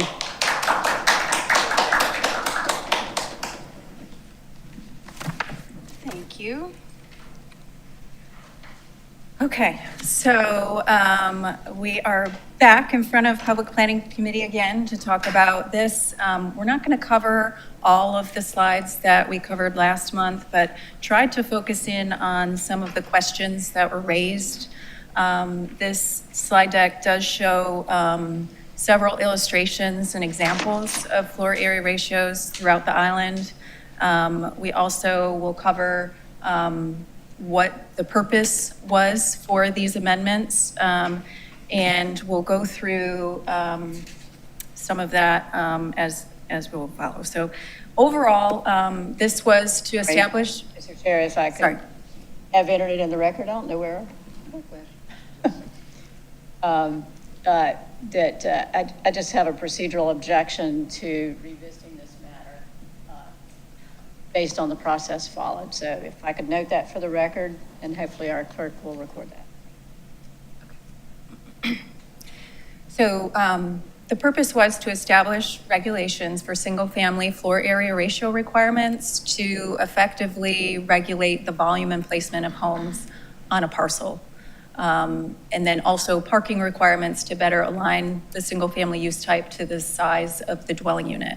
And so these were to look at the mass and scale and intensity of uses in single-family. So this is just an overview of what floor area ratio is and a general illustration to explain the concept. So it is, of course, a mass and scale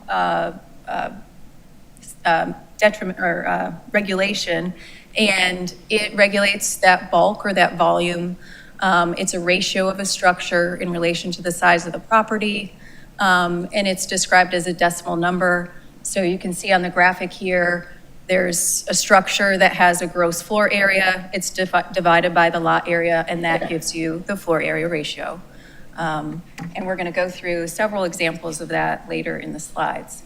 So in the proposed amendment, the definition for floor area ratio is the measurement of a building's gross floor area in relation to the size of the lot in which the building is located on, and it is expressed in a decimal number. We've also provided the existing definition of gross floor area on the screen. It is the area within the inside perimeter of the exterior walls of a building or other structure with no deduction for corridors, stairs, closets, thickness of walls, columns, or other features, exclusive of areas open and unobstructed to the sky, and it is measured in square feet. So that means that it includes any enclosed square footage, whether it's heated or unheated. So that includes the square footage of the principal structure or accessory structures. I want to make sure that that was clearly understood for what's currently proposed. A screen porch are not included. Well, that has a wall or column, and the screen would make it,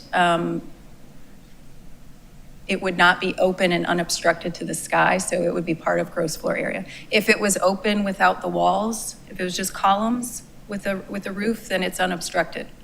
Like maybe a deck or a patio. A deck or a patio would not be included, or a pool deck, yes. But if you put a screen around it, then it becomes included. Yes. Just another quick question with regard to this. As our mayor brought up, he had a question with regard to pool houses, which are separate from the main building. So therefore, they would not be included in the gross square footage. No, if they're an accessory structure, Or an accessory, I just want to make clear. yes. Gross floor area, again, is the walls of a building or other structure. Walls of a building or, so anything on the lot. That, yes, So, Under roof. so a shed. that is, yes, it could be a shed, it could be a garage, it could be any other accessory structure, unless it's open and unobstructed to the sky. So if it's open air, then it is not gross floor area. That's the current definition. So That is the current definition, so we're. of gross floor area. And our definition of floor area ratio as proposed is a measurement of gross floor area.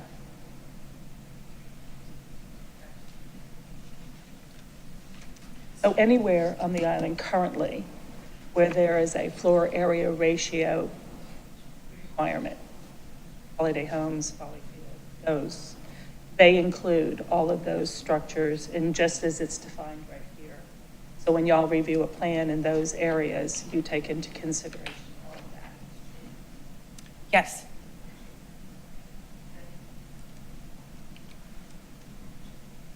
So the intent is to establish a floor area ratio standard to be applied to single-family resident construction. It is applicable in the zoning districts that are listed here.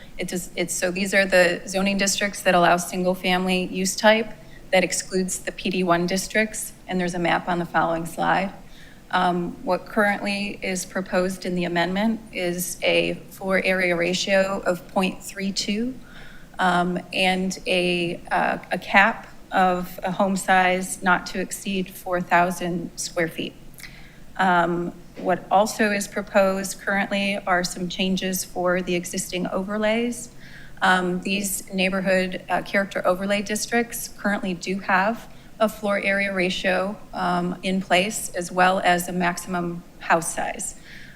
Forest Beach District has a floor area ratio of 0.55 and a maximum house size of 5,000. Valleyfield has a floor area ratio currently of 0.45 and a maximum house size of 4,500 square feet. And Holiday Homes has a FAR of 0.45 and a 4,000 square foot maximum home size. Ask also with regard to that, when an overlay is established, the conversation is between town and the, whatever it may be, HOA, POA, established in that neighborhood. That's a collaborative conversation, correct? When these overlays were created, yes, they were a collaborative conversation with those areas, but the code is administered by the town. Plan comes through, you look at what it is first that the overlay district allows before, which is an important piece, but what I was trying to get at is that collaborative conversation that established the overlay to begin with. And that, I think, I'll probably bring up again in a little bit, depending on where this all goes.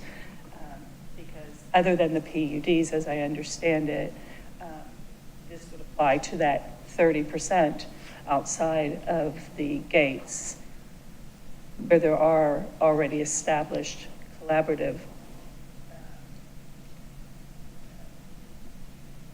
requirements with regard to FAR and maximum house size. I just want to make sure that we are not overlooking that piece of the conversation. Sure. Clarity, we're saying here that the proposal is to change the existing FARs and maximum house size in these districts from what currently applies. Yes, from the action by the Public Planning Committee last month, this is what is proposed. So yes, it included the inclusion of changing the FAR and maximum home size in the overlay districts, as well as within all of the districts that are listed here. So they would all be the same. I understand now. Thank you. Okay. And I just wanted to also point out that the maximum home size of 4,000 square feet is not a recommendation that staff is endorsing as well. The floor area ratio is the regulation of the mass and scale to the lot size. And I just wanted to point that out as well. So That just with regard to the overlay districts, because the previous staff recommendation, which the planning commission approved, did include the 4,000 square foot maximum. Staff changed their recommendation? The overlays have a maximum home size that was part of the community conversation that established those. Staff does not oppose the maximum home size in the overlay or the floor area ratios that were established within those character overlay districts. So those were based on, the context of the built environment within those districts, the unique qualities within those neighborhood types, and that's how those criteria were formed within those overlays. So let me try to ask the question again. When it came before the planning commission and came before PPC, staff recommendation was a maximum of 4,000 square feet. That's my memory. So now, are you making a distinction only with regard to these 3 overlay districts, that there is not a staff recommendation on the maximum square footage? So my distinction is that the recommendation that went through Planning Commission and came in initially to PPC was that the floor area ratio with a home cap was based on the formula that we had in place for the overlays. However, I think Mr. Sean Collin was the one who was presenting, and that the maximum home size cap for outside of the overlays is not something that that came from the consultant recommendation.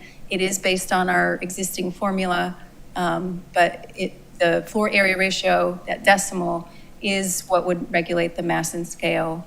And we're going to go through some examples of what that 4,000 square foot implication has. And so I think some of the examples that we're going to show you next will show that regulation maybe doesn't make sense. Right.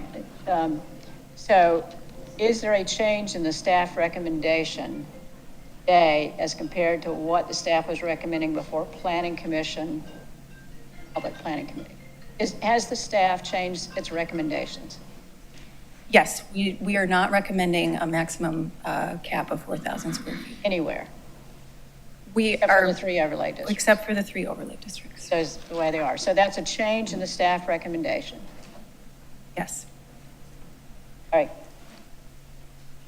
So here is the map. Again, this shows the areas that do allow single family, and of course it excludes the planned development districts.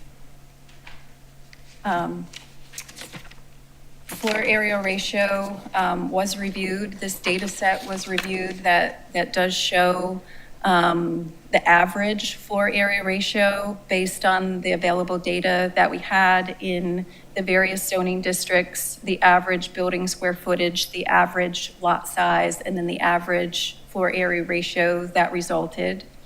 I think this data set was maybe some of the logic of where the 0.32 recommendation came from last month.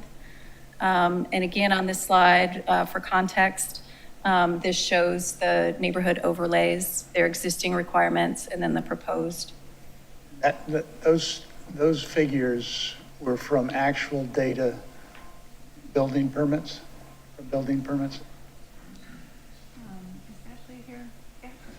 Which data set did this come from? You guys can hear me. This data set comes from our existing GIS and our existing housing stock. Actual in-field structures. Yes. Thank you. Staff report that we had previously says that based on analysis of best available data, and not including manufactured homes, existing FAR ratios range between 0.10 and 2.07, and the average FAR for total properties is 0.32. There are examples of where that's exceeded. So I have a following slide, but that was based on previous data we were providing. Sure. We also looked at 2022 building permit data on home size to get an understanding of what the average home size is. This shows that we did have a lot of new residential build out in calendar year 2022. It was 156 properties. That figure does include the PD1 district. The highest average for single family was 6,214. The minimum was 1,216. The maximum square footage was 8,328. And the median of all of those 156 is 5,290. I'll try to catch you while you're on that slide. So this is the same data we were provided before. And so if you look at those, if you look in the resort development district, the average home size was 5,184 square feet. Look at the RM8, the average home size, 6,184 square feet. RS5, 6,214 square feet. Not only did RM4 bring the average down. That's in the data. And that data has not changed. Is that correct? No, this is the same data set, correct? So next, we're going to go through a series of examples of floor area ratios from the island. And I just want to point out, this was based on the available data that we have. The lot acreage is GIS, which may or may not be the actual acreage, as well as the home square footage is based on the data that we have. We are unsure if that includes accessory structures, heated and unheated, but so it is from our building permit software, and but that's where we got the data sets from. So the first example is a family compound. The floor area ratio is 0.06. The homes all combined are 5,707 square feet. The lot size is 1.89. And family compounds would be subject to these requirements. We did do some additional math on some manufactured home sizes and the lot sizes and densities that are allowed. And none of the floor area ratios for that math that we did exceed 0.32. And so I just wanted to point that out. So again, I'm going to kind of go through these. You can stop me as I go. They're all in the same format where we show an image of the home and the lot parcel boundaries from our GIS. And again, it gives the zoning district, the street name, the floor area ratio, square footage, lot acreage. We also pulled whether it was 4% or 6% property as well. This is on Sand Dollar Road. It's a 0.07 FAR. The home size is 1,310 square feet on a 0.4 acre lot. Valleyfield Overlay District, oceanfront home, prime for redevelopment, and just as added information. Sure. Here's an example on Sea Olive Road. It's a 0.17 FAR. The home size is over 4,000 square feet at 4,175 on a 0.56 acre lot. Here's a home on Point Comfort. It's a 0.19 FAR. The home size is 3,417 square feet on a 0.4 acre lot. Here's one on Dune Lane. The FAR is 0.2. Home size is 3,527 square feet on a 0.34 acre lot. That house on the left-hand side in photographed, where is it on the right-hand photo?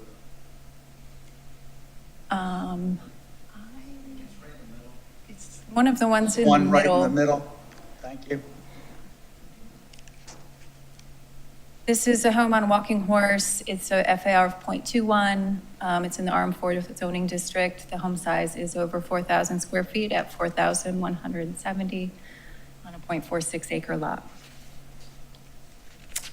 Here's one on Starfish Drive with an FAR of 0.24, home size of 3,408 with a lot size of 0.33. This home is on Myrtle Lane. It is an FAR of 0.25. The home size is 4,027 with a lot area of 0.37. That's in South Forest Beach, that Myrtle Lane. I know there are a lot of tree roads on the island, so that Myrtle Lane, South Forest Beach. I believe it's in Forest Beach, yes. Here's one on Bittern Street. It is a 0.27 FAR, 3,500 square foot home with a acreage of 0.3.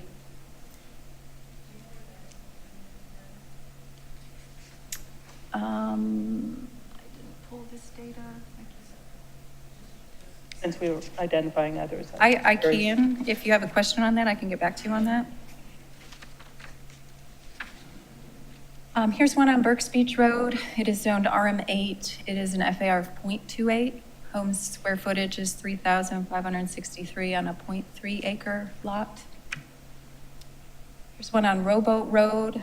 It's a 0.29 FAR. The home size is 5,148 and a lot size of 0.5.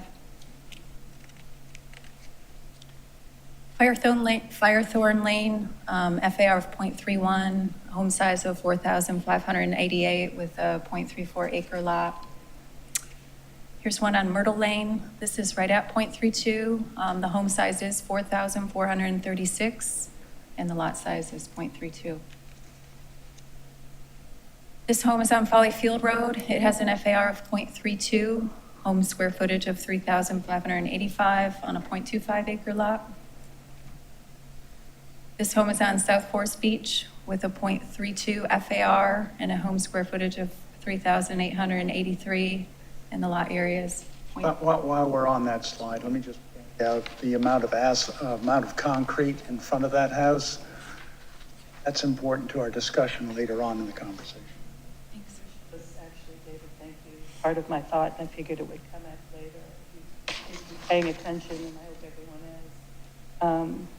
Most of everything we've seen right now, prior to this has had green space.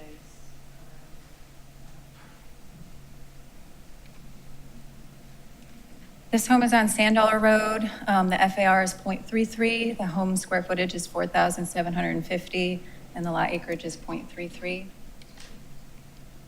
This home is on Sandpiper Street with an FAR of 0.35 and a home square footage of 4,795 and a lot acreage of 0.31. Now we're getting above this committee's previous action Correct. still exists. Yes. That is, So our action still exists. it was this, from this slide up. Correct. This home is on Dune Lane. It has a FAR of 0.41. The home square footage is 4,922 on a lot acreage of 0.23. This home is on Paddocks Boulevard with an FAR of 0.41 and a home square footage of 5,451 and the lot acreage is 0.3. Again, I just have to keep hitting this one. The amount of impervious surface on that lot is a significant problem for the environment and drainage issues for the island. Go back one slide, please. Yes, sir. This appears to be a paver driveway. Is that considered to be pervious or impervious? That is pervious. That is not. This home is on Cobblestone Court. It is a FAR of 0.42 and the home size is only 1,160 with a lot acreage of 0.11. On Azalea Street, this home has an FAR of 0.45. The home square footage is 3,674 with a lot acreage of 0.18. This home on Dune Lane is an FAR of 0.51, home square footage of 3,006 and a lot acreage of 0.18. This home on Circlewood Drive has an FAR of 0.58 and a home square footage of 2,647 and a lot acreage of 0.11. Before you move on, I think one of the purposes of this entire effort has to do with that kind of a subdivision on Hilton Head Island. That is a significant issue for a variety of reasons. I agree with that completely. The homes that you've shown us that were 0.32 or lower, to me, are in Hilton Island character. What we see here in this is not Hilton Head Island character. I agree with that. And is this a zero lot line subdivision? I can check on that. It certainly is a small lot subdivision. Whether it's zero lot line, I don't know the answer to that right now. Well, it's not zero lot line because they're not abutting a lot line. Well, almost zero, I guess. Yeah, well, Like the for setback is bridge minimal. almost to the beach. This is almost zero lot lines. Yeah. It certainly is a small lot subdivision. Well, the lot is 0.11, so it speaks for itself, whether the Correct. sides are touching or not. Correct. This is a zero lot line subdivision. The development type appears to be duplexes, but they are single family. This is Old Stony Lane. The floor area ratio is 0.6. The home size is 2,436 and the lot acreage is 0.09. I'd be very interested in knowing what the lot coverage is, that house. Again, I'm concerned about how we deal with drainage into the future. It floods the back of that. I can promise you, I've seen it. This home is on Mossy Oaks Lane. The FAR is 0.73. The home size is 4,615 on a lot size of 0.28. On Broadview Lane, the FAR of this home is 0.74. The home square footage is 3,261 with a lot acreage of 0.09. All right, do we know, can you help us let me know where that is? Across from the Glen, Not that Glen, Off of right? Marshall Road. It's off of Marshland. Thank you, thank Had nothing to do with it. you. This is Hammock Oaks Circle. The FAR is 0.73. The home size is 4,302 with a lot acreage of 0.13. Here's a home on Henry Lane. The FAR is 0.84. Home square footage is 2,418 with a lot acreage of 0.09. And here's a home on Bermuda Point. The FAR is 1. The home square footage is 4,047 and the lot acreage is 0.09. Here's also a zero lot line attached single family. It looks like a traditional townhome or row home development, but these are single family lots. The FAR is 1.16. Home square footage is 1,877 with a lot size of 0.04. Here's a home on Sandcastle Court. The FAR is 1.372. Home square footage at 4,451. Lot acreage is 0.07. So after looking at pulling this data, the team identified some themes. Obviously, smaller lots with the home sizes that are being built today have larger FARs. The purpose of a floor area ratio is to regulate the home size to the lot size. And so we did look at if the 4% versus 6% was something that showed some pattern for higher FARs, and it really didn't from what we looked at. And if you look at the data set again, you could see if you reached that same conclusion, but it seemed like there wasn't a direct correlation between whether it was a full-time resident or a second home and the FAR. So I hope that slideshow showed some FAR examples on the island, shows the full range of floor area ratio as well as the home size to give more information and analysis on the potential text amendment regulation. So we also looked at, and some of this was included in the last presentation as well, the last 5 years of building permit data when we were looking at floor area ratio. And we were looking at some build out information. Here it shows the number of residential permits from 2018 to today. And nearly half of those permits are located in a zoning district besides PD1. So 520 of those, or 40%, do have homes that are more than 4,000 gross floor area. Also, 385 of those permits are above the 0.32 floor area ratio, or 74% of the permits within this 5 years of building permit data. So that may speak to how many possible legal non-conforming uses may be created. Of the total number of permits within this 5-year data set, 16% of those are between 0.32 and 0.45. And again, as we already talked about, that family compounds are considered single-family use, so they would be subject to the floor area ratio requirements. There was a question about nonconformities and its applicability to the regulations proposed. The nonconformities section does have a process called substitution of nonconformities for redevelopment. And if there was a legal nonconforming structure, it could rebuild within its footprint, if it achieves the substitution of nonconformities for redevelopment process. Part of that says that they do have to do something to bring the site or the structure more into conformance with the code, but they can redevelop within our existing nonconformity regulations. There also was a question related to insurance implications.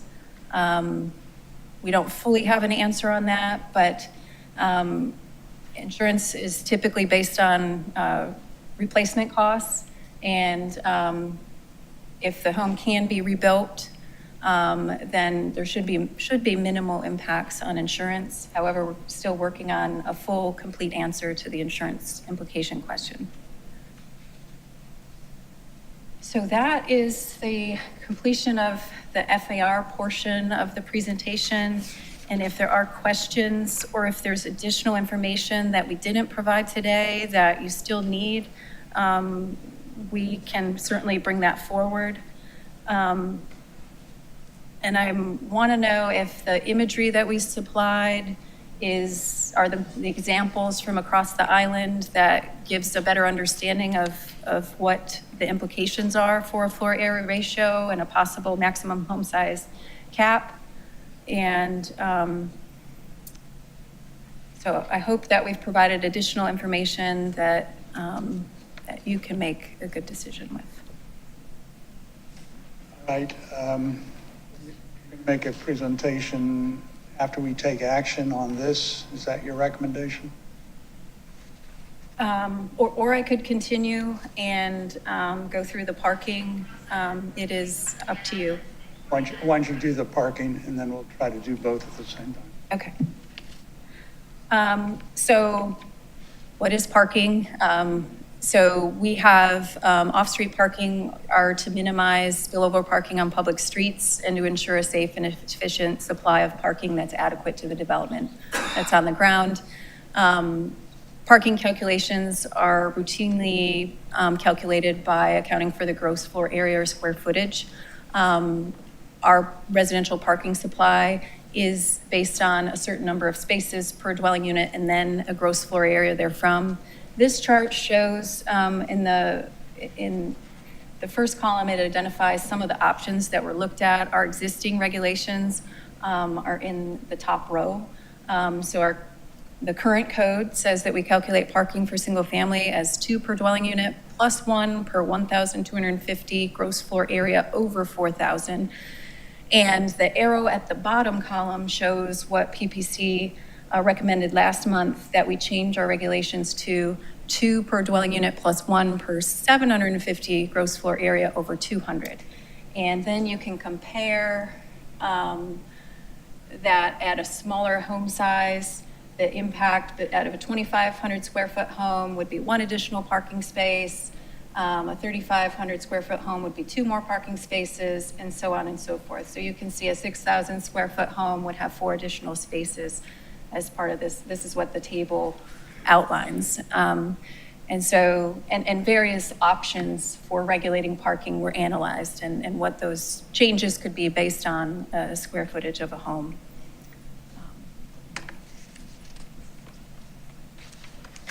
So the parking and loading standards were applicable to all of the single-family use types. So it applies to all of the zoning districts that allow single-family and the PD1 districts. And even if here in item 3, even if the home is expanded and their gross floor area is increased, that could impact their parking counts. Okay, so that's what that shows there. So what are some of the effects of parking? Again, in that table, it shows that an average 4,500 square foot home would double the required parking spaces from 3 to 6. The regulation doesn't change how we measure parking spaces. A parking space is a 9 by 18 space. But it could have, as you pointed out when we were going through the visuals, the impervious to pervious coverage on a lot. I didn't understand that. Say that again, please. Well, the regulations don't require that the surface type of the additional parking It spaces. doesn't count pervious or impervious.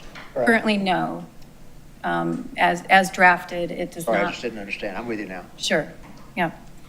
And then we were asked to talk about impervious coverage on single-family lots. In our overlay districts, they do have impervious coverage requirements that are part of the criteria that are unique to those overlays. For the rest of the island, the impervious coverage is calculated at the time that the subdivision is being planned. And then the individual lots after the subdivision has been approved do not have an impervious coverage requirement. This is the map that shows where the parking, oh, it looks really washed out on the screen. I apologize for that. Where the parking is proposed, these changes. So again, it's almost similar to the previous map, but it does include the PD1 districts. Okay, so these are all districts that allow single-family use. These are the review standards for text amendments per the land management ordinance and are the guidelines for reviewing a text amendment. And that really concludes Thank you. the presentation. Right. Members, do you want to hear from the public before you make your comments, or? I'd like to hear from the public. 5-minute break. Yes, let's take a 5-minute break. Thank you.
Thank you all for your patience. At this time, is there anybody who would like to address the first portion of the meeting, the district planning and the plans for Bridge to the Beach?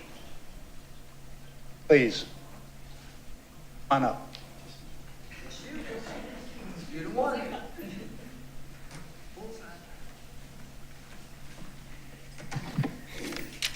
Thank you. Gray Smith, I live in Indigo Run.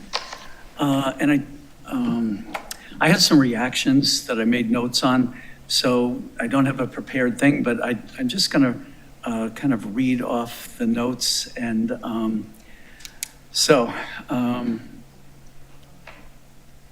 those connected buildings connote an urban setting. Another, we need separate buildings with a predominantly tree-filled environment like it is now. I forgot, I wanted to say, I don't travel down Arrow Road too much, mostly leaving these meetings, but my impression is it's trees punctuated by buildings. It's not predominantly buildings that you see. And I think that the way it is now connotes much more the character of Hilton Head Island. Okay, a few more points. Not row stores and row houses. I see this, quote, redevelopment proposal as a fundamental change in the entire character of Hilton Head Island, from tree-dominated with some scattered buildings to rows of buildings with all the random trees removed. Do we want the Bluffton Promenade look to replace the more natural environment that now characterizes Hilton Head Island? How much do we want to transform the fundamental identity of Hilton Head Island from a nature and environment centric geographic entity to a more urban oriented environment? We do not need transformative as a major characterizing theme on Hilton Head Island. Thank you. Thank you. Right. If there are no others who want to address district planning, yes, ma'am. Hey, this one or this one? I'm Angie Hutchins. I love that David said, and Mr. Ames said, that we really need to focus on who are we trying to serve and to piggyback off of Gray's. I love Bluffton. Bluffton's great, but I love Italy, but I live in Hilton Head. I think that's really, really important. And I'm also concerned about, I'm amazed by individuals, and this island is full of some of the most creative and amazing individuals who love the land, and that's why they chose to live here. And if the town is trying to take over the vision, we lose some of the intricacies of individual creativity in terms of having too tight of a plan or something. I was just a little concerned about how much are we controlling or seeking to control? And you can have all these fantastic plans and we don't know the future. We can try to plan the best we can for the future, but it seems overwhelmingly complex. And I'm going to come back to that later, but thank you. All right, let's move on to FARs and Chet, please.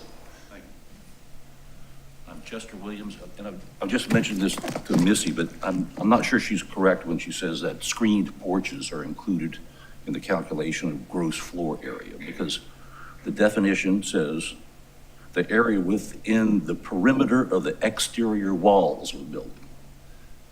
And I don't think you can call a screen an exterior wall of the building. So, Thank you. for what that's worth, thanks. Other comments about the discussion on FARs and parking? Sure. You're moving beyond the Arrow Road development, correct? Yeah. Jim Cowan, I own a home on Bradley Circle. I think you have to look and understand there's a far difference between some of these new large-scale developments on zero lot lines that you were looking at and how those are zoned and what the ratios are there compared to neighborhoods that are 90% built out or redeveloped. I was very happy to hear you say when you talked about the Arrow development, you don't want to take property owners' property from them. I'm assuming Bradley Circle falls into the Folly Field area. Where would that fall into? If it doesn't fall? Overlay. Overlay, Bradley Circle does not have an overlay. okay. There's no overlay, so this applies or does not apply, the FAR that you're discussing? Apply. It applies. So if this applies to my property, right, my ability to subdivide that property and the square footage I could build on that greatly diminishes. So in effect, you're taking my property from me. And it has great economic impact. And I'm sure you guys all understand economics. When I bought the property, I looked at the future development, and every time a property gets development, supply goes down. If demand remains even, values go up. When I no longer can divide the property in the same way, build the same square footage that dozens and dozens of other people in the neighborhood have been afforded, and I think there's people maybe on this committee that home wouldn't comply with the 0.32 ratio. You're taking my property, and you say you don't want to take my property. There's a big difference between a new 100 or 200 home subdivision on 0 lot lines, and people made that strategic investments when nobody wanted to buy Hilton Head real estate, and taking that property from me and that developmental right. So 90% of it's done. You have to really consider the difference in each little neighborhood and not make a blanket rule. And there's also creative ways you talked about working with property owners, right, to make it fair and equitable. There's states, there's local municipalities that incentivize owners to take payments up front to not develop their property, right? Leave it farmland or leave it less density. So you need to think of creative ways not to economically, punitively damage property owners that bought property, didn't do massive developments right away, but retain the right to. And you talk about future generations, I'll look at my kids. It's not so much about me, but that money and that land and that development are for my children, my grandchildren. So you have to take that all into consideration. It has major impact on people. And there's a big difference between something off of one street for 100 homes and one lot in a Thank you, Jeff. that's been Appreciate it. developed. Behind you, yes, sir. Yeah, Don Huffham. I have a condo in. Sorry, what's your name? Don Huffham. Don Huffham, Huffham. And I have a lot in the Bradley Beach Circle also. I'm not looking to develop it into a large rental property. It was meant to be where I retire, and I've owned it probably 7 or so years. I haven't built on it yet because I don't have the money yet. But the houses around me are pretty large, and you know, I'm looking to build something 25. I'm on a postage stamp, just like some of those last pictures. But if this law or this ordinance passes, what's going to ultimately happen is I'm going to have a house next to him if I were to build, and it'll be like a shed. I'll be like their shed. So I think more consideration rather than blanket FARs across the whole community. I also saw other pictures up there where there's some big square footage. I'm looking 2,500 square foot. But if you pass this law, you're gonna have houses, big houses, and then a little house. And my property value goes down, just like the gentleman said back there. And I couldn't even sell my lot if this passes and get probably back what I paid for it 7 or 8 years ago. So I think more thought needs to be considered in this. In addition, if my garage will be underneath, I can't live there because it's a flood zone. If that's included, I pretty much have nothing. So that's the reason I'm here today. Thanks for listening. Thanks for taking the time. Yes, Angie? I have two questions for Missy, actually.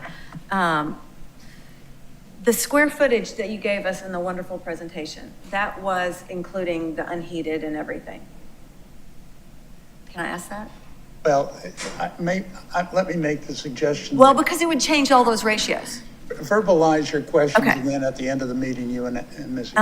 Okay, that one, and then I noticed a trend significantly through the presentation that the things with the higher FAR were all more recent because what's not even been discussed that I've heard so far is development costs are significantly higher to develop attractive land. People are paying much more to get their land, and then they have much more infrastructure costs in terms of sewage, water, electricity, and et cetera. And that's much more now than it was in 1970. Most of the ones that were on the tail end, or what we don't really want on Hilton Head, are going to cost more. And who are we building for? Because if we even hope to have Islander working people housing, they're not going to be able to get to the $2 million range. So I just think that's a variable that wasn't thrown in there. And I also wanted to mention that the last two gentlemen, and as a realtor, I see this because when compensation is required, this is a Cato Institute. I got really interested in on a sidetrack of property rights with reading and learning about all this. And there's a specific article about when compensation is required, and it's written toward a national government level, but there's some local things that are really pertinent that aren't being, like landowners such as those two gentlemen and many, many others, because there were 3 districts that were the most, there was 132 or 140 different properties that would be above that average of that 0.32, which is so drastic. If you're going to just charge into new restrictions for at least those 132 property owners, it's opening a can of worms for liability as far as when compensation is required of when a government bait and switches a property owner. And so I'd like you to just consider what that property rights is like. Other comments from the public? Andre?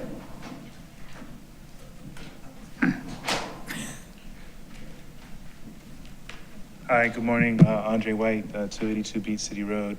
I'm coming up here not necessarily talking about the economic impacts of that, but the land utilization for families such as mine that pass land on to generations and have the ability to utilize our property. I think one example Missy had was of a family compound where I think it was 1.83 acres and there were 6 units on it. So in a total, I believe 6,000 square feet. So like in my case, I have 1 acre, I have 3 children, right? Our current home is a little over 3,000 square feet. So in that example, I could only give my children could only build 330 square foot structures on our 1 acre parcel if you have the 4,000 square foot cap. So that just for me and for other families that might have that condition, I think the 4,000 square foot cap per single family resident or property is very limiting. So I just wanted to bring that to your attention. Thank you. Connor? Anyone else like to address the public? Rosalind, please.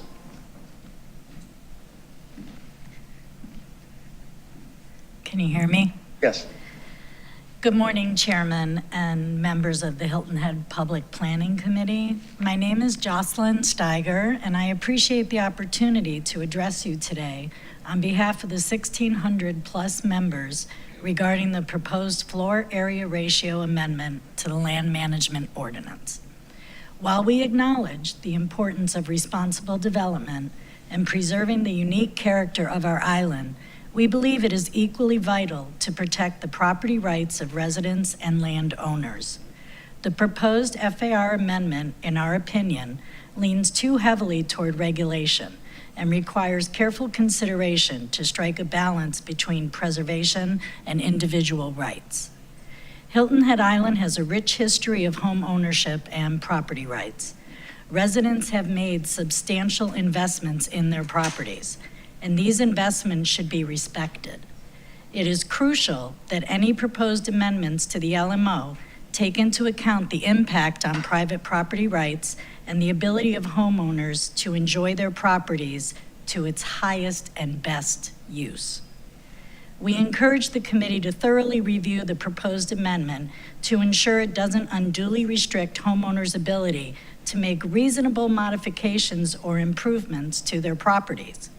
Striking the right balance between preserving our island's character and respecting private property rights is essential to maintaining the harmony of our community. Furthermore, we urge the committee to consider the potential unintended consequences of overregulation.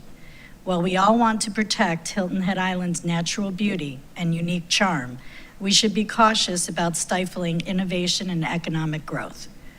Overly restrictive regulations can deter investment and development, which can have a negative impact on our local economy. Also, many citizens live outside of PUDs purposefully to not deal with excessive rules and regulations. This amendment proposes to restrict and regulate those very people. In closing, we respectfully request that the Hilton Head Island Public Planning Committee take a thoughtful and balanced approach to the FAR amendment. Let us ensure that while we preserve our island's character, we also safeguard the rights of property owners and allow for responsible growth and development. Thank you for your time and your consideration. Thank you, Jocelyn. Would anybody else like to address the Public Planning Committee?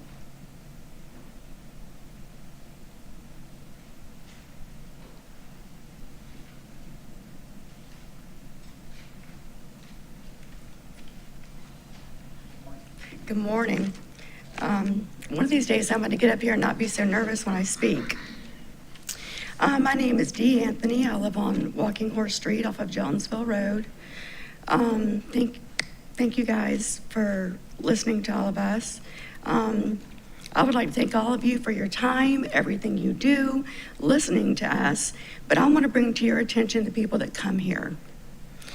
The moms that have to lead, not just this meeting, all the meetings.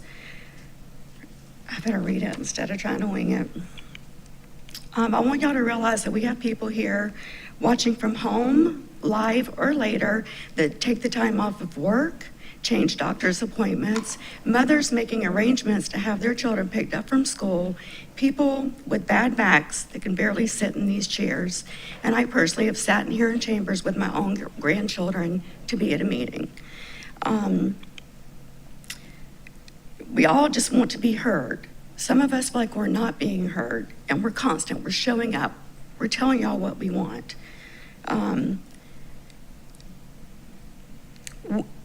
We are showing up, speaking out, writing in, and asking for off-plantation residential areas. We are asking that our residential neighborhoods be spared from overdevelopment and intrusion. We want safety and security. We do not have security gates or security guards. A .32 FAR with the understanding that the number will be adjusted in some areas through district planning will only help our neighborhoods. We are asking for the protection of the quality of our life. And I would also like to say that Kelly LeBlanc would have been here today.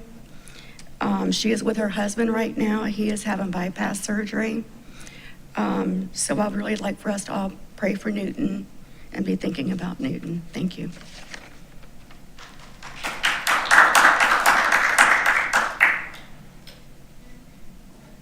Else like to address the Public Planning Committee? Craig.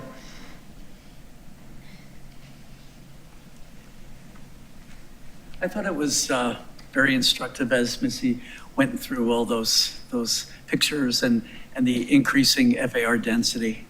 And I want to wholeheartedly agree with Glenn when he spontaneously, about halfway through, where I don't know, the FARs might have been in the 0.4 and above ratio, when he took a look at that picture and said, that is not Hilton Head Island. These boxes that are, so just, there's 6 feet in between them and stuff. We need to come up with some FAR formula, some constructive thinking to obviate those going forward. I read an article a couple of days ago. I'm going to send it to you. And it talked about how short-term rentals have wrecked Vail, and a lot of the Colorado ski resort areas. And one of the ways that this article pointed out that it wrecked it is it destroyed workforce housing, because you had BlackRock and Vanguard and State Street all corporately come in and buy up these houses, and some of them, they tore them down and put units for, near the ski areas, very similar to the units that Missy put up there. And now people that worked in the resorts and worked in the restaurants, they were kicked out, and they, went 30, 40 miles away. So I think when we work on these FARs and restrict these high-density construction areas on our island, we're actually, in addition, we are helping workforce housing on this issue. It's all part of the big picture. So I did want to point that out. So I really hope that we can arrive at a formula that allows construction of reasonable housing versus their property going forward, and we don't have any more of these things that Glenn and I both don't want to see on Hilton Head anymore. Thank you. Thank you, Greg. Yes, ma'am. I hadn't prepared to speak this morning, but my name is Lori Serlak. I also live on Jonesville Road. And I just want to encourage you. I know we have a lot of people who are worried about their investments that they've made on Hilton Head Island, as are all of us. And we keep being told to be patient and to wait for district planning. And we're really on board with district planning. I think it's a great idea to look at everything strategically and really identify where we should grow, where we should preserve, and all the places on the island that we want to protect. But I encourage you today, once things are done, they can't be undone. So putting an FAR that's a little bit more conservative in right now might restrict some immediate development. But as we go back into these districts and we look at them, we can adjust that. Once buildings are built, we can't go back and unbuild them. So I know a lot of folks in Bradley Circle are very familiar with that. But once it's done, it can't be undone. So I just encourage you today to think about that. As if you feel like it's a little bit conservative, maybe it is a little uncomfortable, but it's a little bit of a pause, a break, a deep breath, so we can figure out where we want this island to go. Or if we don't, all of this planning and all of these processes are moot, because we're going to build things we can't go back and undo. So I just want to encourage you to take that in consideration today. Thanks. Very much.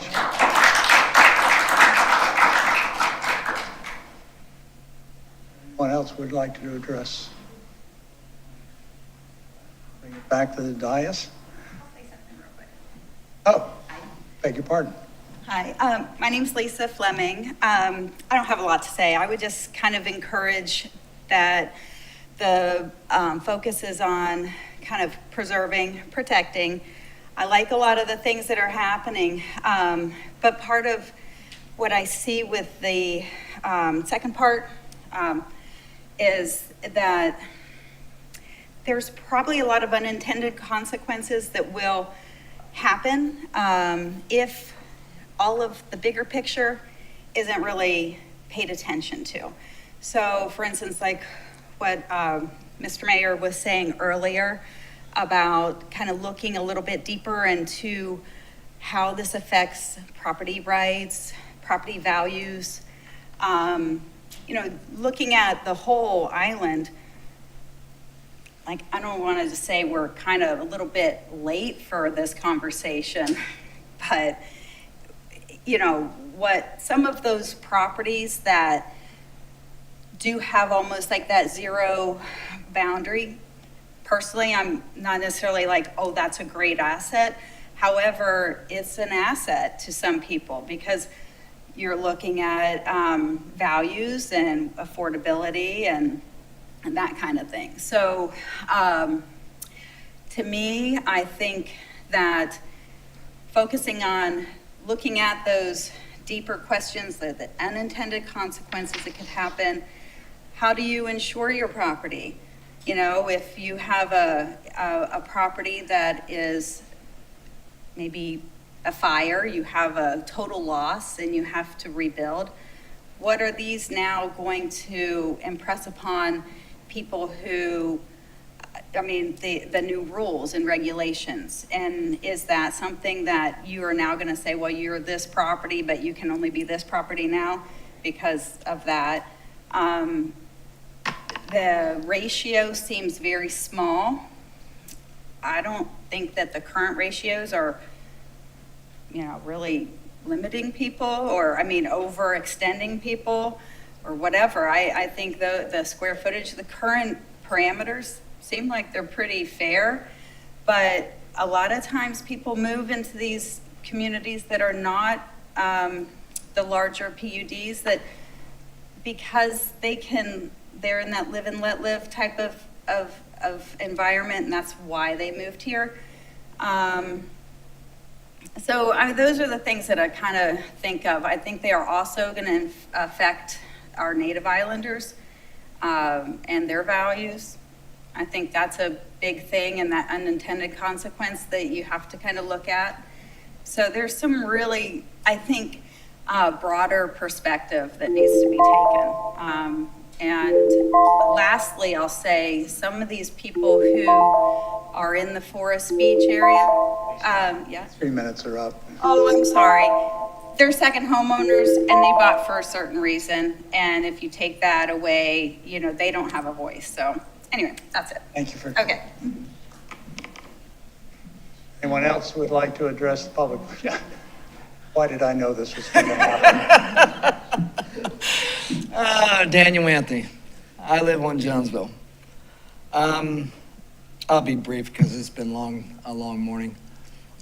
This far, I think the 0.32 is a good idea. It's a good starting point. As I'm told, and I've heard it a couple different times now, that we can adjust the FAR at district level throughout the communities. I don't have a problem with just erasing this maximum square footage, as long as it doesn't affect the people who already have that maximum square footage in an overlay. You know, I don't have a problem. You know, if people can build that kind of a house, they got that kind of money, to let them do it. You know, as far as the parking goes, David, that's why I'm sorry I blurted that out. But I know a lady that lives behind Old Stony, and she gets flooded every time it rains because of that development. You know, so yeah, we do have to do something about parking. I like the parking parameters that are set with this new, this new amendment, but we do have to offer something in an impervious. Okay, we have to have something, is it? Yeah, it's impervious. We have to have something other than just concrete. All right, we could do pavers, we could do brick. As long as it's designated and there's a clear outline of those areas of parking, you could put multiple different substrates in there, okay? And then as far as I hear a lot about the, value, people's property rights, this, that, and the other. You know, change comes. It's just the way it is, you know? Yeah, you bought a property because you thought you could do this.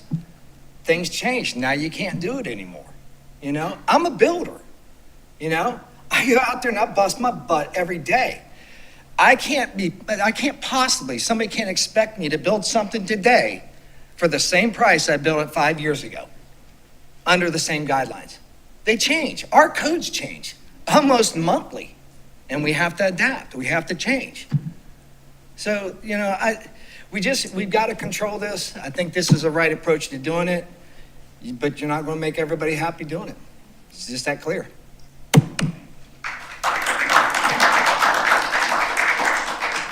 No, you've had your chance, I'm sorry. Then I'll make a comment. Talked about Vail. I own a business in Vail. I rent workforce housing. Talk something Thank you. actually knows before you put a face on the water. Your spotlight is on. Your light is on your iPhone. All right, I'll bring it back to the dais, and I'd like to do something that I don't normally do and lead off.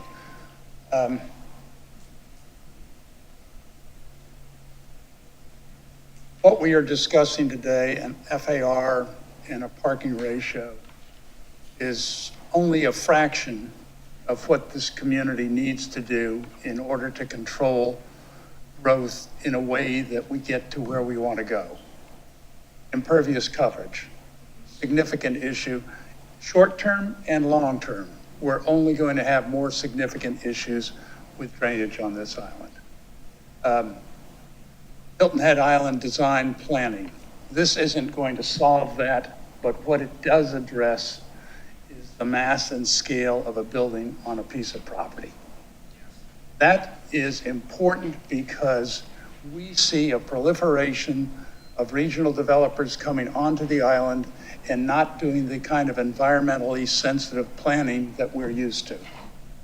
So I think it's justified for us to take a position today that says something has to change. Now, the point was made that this can be modified with district planning. I think that's possible. I think it would be great if we had more information today that we knew every nuance of this consideration, but we don't. So I'm making the suggestion that we as a committee consider eliminating the 4,000 square feet, having a 0.45 FAR, and accepting the parking as proposed by the staff. I think that issue with impervious cover isn't considered today. I think it's a major issue that we need to address, but I'm not going to muddy the water today to try to put something in place in that regard. That's where I am today, but I'm interested in hearing what the rest of the committee thinks. Stanford. Thank you. I no longer support the 4,000 square foot limitation. If someone has a larger lot, they possibly could build a larger home. Not in favor of that aspect of this proposal at all anymore. With respect to FAR, I think it is a reasonable way to control out of control development and to preserve some of the island character that we all value here. I can't really evaluate the difference between 0.32 and 0.45 has been proposed. 0.32 seemed to work pretty well in the presentations that we saw from the great presentation we got from the staff. But I'm willing to listen to my colleagues on that. I'm very troubled by the aspect that FAR computations do not include dealing with impervious surface. I recognize it's a separate item. It seems to me that in the long term, maybe not today, in the long term, our provisions in our LMO deal with a certain FAR plus a certain amount of impervious surface being the maximum permitted. What would that do? That would promote people using pervious surface on various materials so that they could build their homes, which would be better for our environment here and would control runaway surface waters. So I am troubled by the limitations of this. Also troubled by the factors that Williams brought up to us, that is that it's not really clear what is included within the surface area that this to be counted. We can deal with that in the future. I'm inclined to move forward with creating an FAR, understanding that council in the future can always adjust that and move that. But I want to listen to my colleagues in terms of whether it's 0.32, 0.45, or somewhere in between. Thank you. Becker? Thank you, David. I'm going to take a moment. I realize it's late. We've all been here for a long time. I'm going to take a moment and read something that is currently in our land management ordinance with regard to residential-based districts. Section 16.3.104 talks about the general purposes of development. in residential areas. And there are 8 items. Provide appropriately located lands for residential development that are consistent with the goals and policies of the comprehensive plan. 2, ensure adequate light, air, privacy, and recreational and open space lands for each dwelling, and protect residents from the negative impacts of noise, excessive population density, traffic congestion, flooding, and other significant adverse environmental impacts. Protect residential lands from fires, explosions, toxic fumes, substances, and other public hazards. Skipping through. Provide for safe and efficient vehicular access and circulation, and promote pedestrian-friendly neighborhoods. Provide for public services and facilities needed to serve the residential development. Lastly, protect residential development from incompatible non-residential development. And I highlight that last one because a lot of the development that we've seen taking place in residential neighborhoods are not residential development. They are indeed commercial development. And a lot of the conversation circles around that, right? And so we hear a lot about property values, and property rights, and non-residential commercial use in residential neighborhoods. One example that I want to point out, where it necessarily doesn't require that you are building to the highest FAR you possibly can to accommodate as many bedrooms as you possibly can so that you can complete your financial goals as an investor in a residential neighborhood, is this one example. There are many. A 4,800 square foot new home recently built with 9 bedrooms, built in a residential standard in a way where if you looked at it from the street, you said that could look like it fits in any neighborhood. Has 9 bedrooms, has a grassy lawn, has a decent sized pool, fire pit. A life could be led there. Recently sold for $3.1 million. Another home, more than 7,800 square feet, 10 bedrooms with no grass, nowhere to park your car, nowhere to live a life, has been stagnant on the real estate market for more than a year, probably close to 2 years, at just under $5 million. So the ratio of FAR, the bigger the house, the more money returned, isn't necessarily proven. Got 9 bedrooms and 4,800 square feet, sold at 3.1, and one with 10 bedrooms at almost double that space that won't get off the market. The difference, my humble opinion, is the fact that one is a place where a family could live, a visitor, tourists could come and rent and have a place to throw a ball, have the dog, whatever the case may be. So it's life. It's quality of life. It's the purpose intent of what already exists in our land management ordinance that somehow, between when this was written and today sitting here, no one's paid attention to. No one's made sure that we adhere to what already exists. Those are important factors to keep in consideration because they're real life. They're not hypothetical. They're not emotional. They're not talking about things that people can only give some sort of sense to or what they believe or conjecture.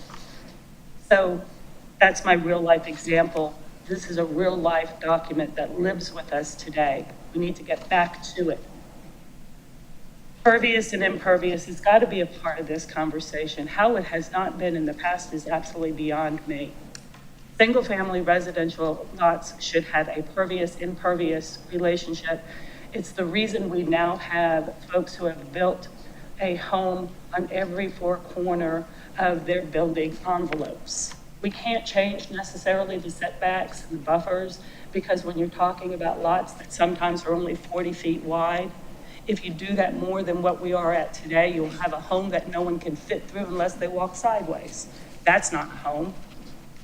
So pervious, impervious is a particular point that needs to be, Mayor, I'd ask that we make that part of the conversation in a serious way going forward. With regard to that, we saw pavers, various types in some of the pictures. We know that not all paver situations are created equal. Some pavers, depending on the substrate that they're laid on, will create a non-pervious situation. So the paver quality and purpose and how those actually function has to be part of the conversation as well, to make sure that we aren't overlooking it and just saying, okay, so we've provided for. I appreciate, Mr. Williams, you're pointing out the difference between a screen and a wall with regard to a definition. I think it's critically important that our definitions are as specific as we can be, and here's why. What it leads to is ambiguity and debate, and ultimately someone coming before the Building and Zoning Appeals, challenging an official decision when our intent when we created it was a specific purpose. So I think we need to decide, does it include screens or does it not? My preference as I sit here today is to tell you it should not include a screen porch. Overlay districts, as I began this conversation about, was a conversation that the town in those districts, those areas had together collaboratively to establish what is important to them in their areas. Unfortunately, we all don't live behind a PUD. We all don't have HOAs. Not every community is equal that way. And so this guiding document, the land management ordinance, is important to the rest of those folks. But for those who have the ability to have a conversation with the town with regard to what is important in their community, they should be allowed to do that and not have to be forced to a higher requirement, and if they so desire a lower requirement than where they are presently positioned, then they should have that conversation to do so. A garage, especially in areas where there are flood zones, cannot be considered part of the overall requirement under the FAR. It's just a situation that becomes unfair and overly burdened to property owners. I think someone should correct me because this is what I think. I believe in the land management ordinance, we already have a rule with regard to rebuilding in the case of a fire or some sort of destruction of a home. And I believe that rule is 50%. And that if you have to rebuild more than 50%, then it is incumbent upon you to follow the current code that we have. So this is not something new. If that is currently in our code, then that is something that we're all living with presently, and that's not anything new. And if you want something different about that, that's a different conversation for a different time. The 4,000 square feet, in my mind, there is no reason to have a cap. The goal of the FAR is to create environments on the island that look and feel like a community. Each and every area of the island, as one island, should look as a community. And so the FAR should help do that. The pervious-impervious relationship should further help do that. The reason it's important, something that Patsy you like to highlight, and you're right to do so, and we have talked about it outside of the gates, Forest Beach area, the Folly Field area, the Bradley Beach, Bradley Circles area is infrastructure. Every time one of the larger homes in any one of those areas, Hickory Lane, South Forest Beach, I don't want to leave anybody out. This is an issue that starts at the south end of the island and goes all the way up to the north end of the island and everywhere in between. So Hickory Lane, Jonesville Road, and everywhere in between. The infrastructure is old, and it was meant to accommodate reasonably sized homes, a reasonably sized FAR in those districts. And when you have now increased double, triple those FARs, you are pressing hard on that infrastructure. And that causes all of us difficulty in the long run. So those are a few of the things that I wanted to talk about. As far as I'm concerned with regard to parking, that for me is a fine position for us to sit in, that we recently discussed and agreed upon. You have a recommendation. So I want to hear everybody else with regard to the FAR. I've done multiple calculations. I have listened to people and watched their calculations be presented and discussed with me. If I were to take I don't want to go into RM12, but RM8, and have a minimum size, which is with 0.125, roughly 5,400 square foot. And I do the math on that with nothing, no calculation for pervious, impervious. At 0.32, that leaves someone with roughly a 1,800 square foot. Comfortable with 0.45. Again, that would leave someone with some roughly around a 2,500 square foot home. It boils down to, I've asked that we don't include garages. I've asked that we don't include a screened porch. I'm bothered by Missy's answer, which is correct and accurate, that it includes a shed.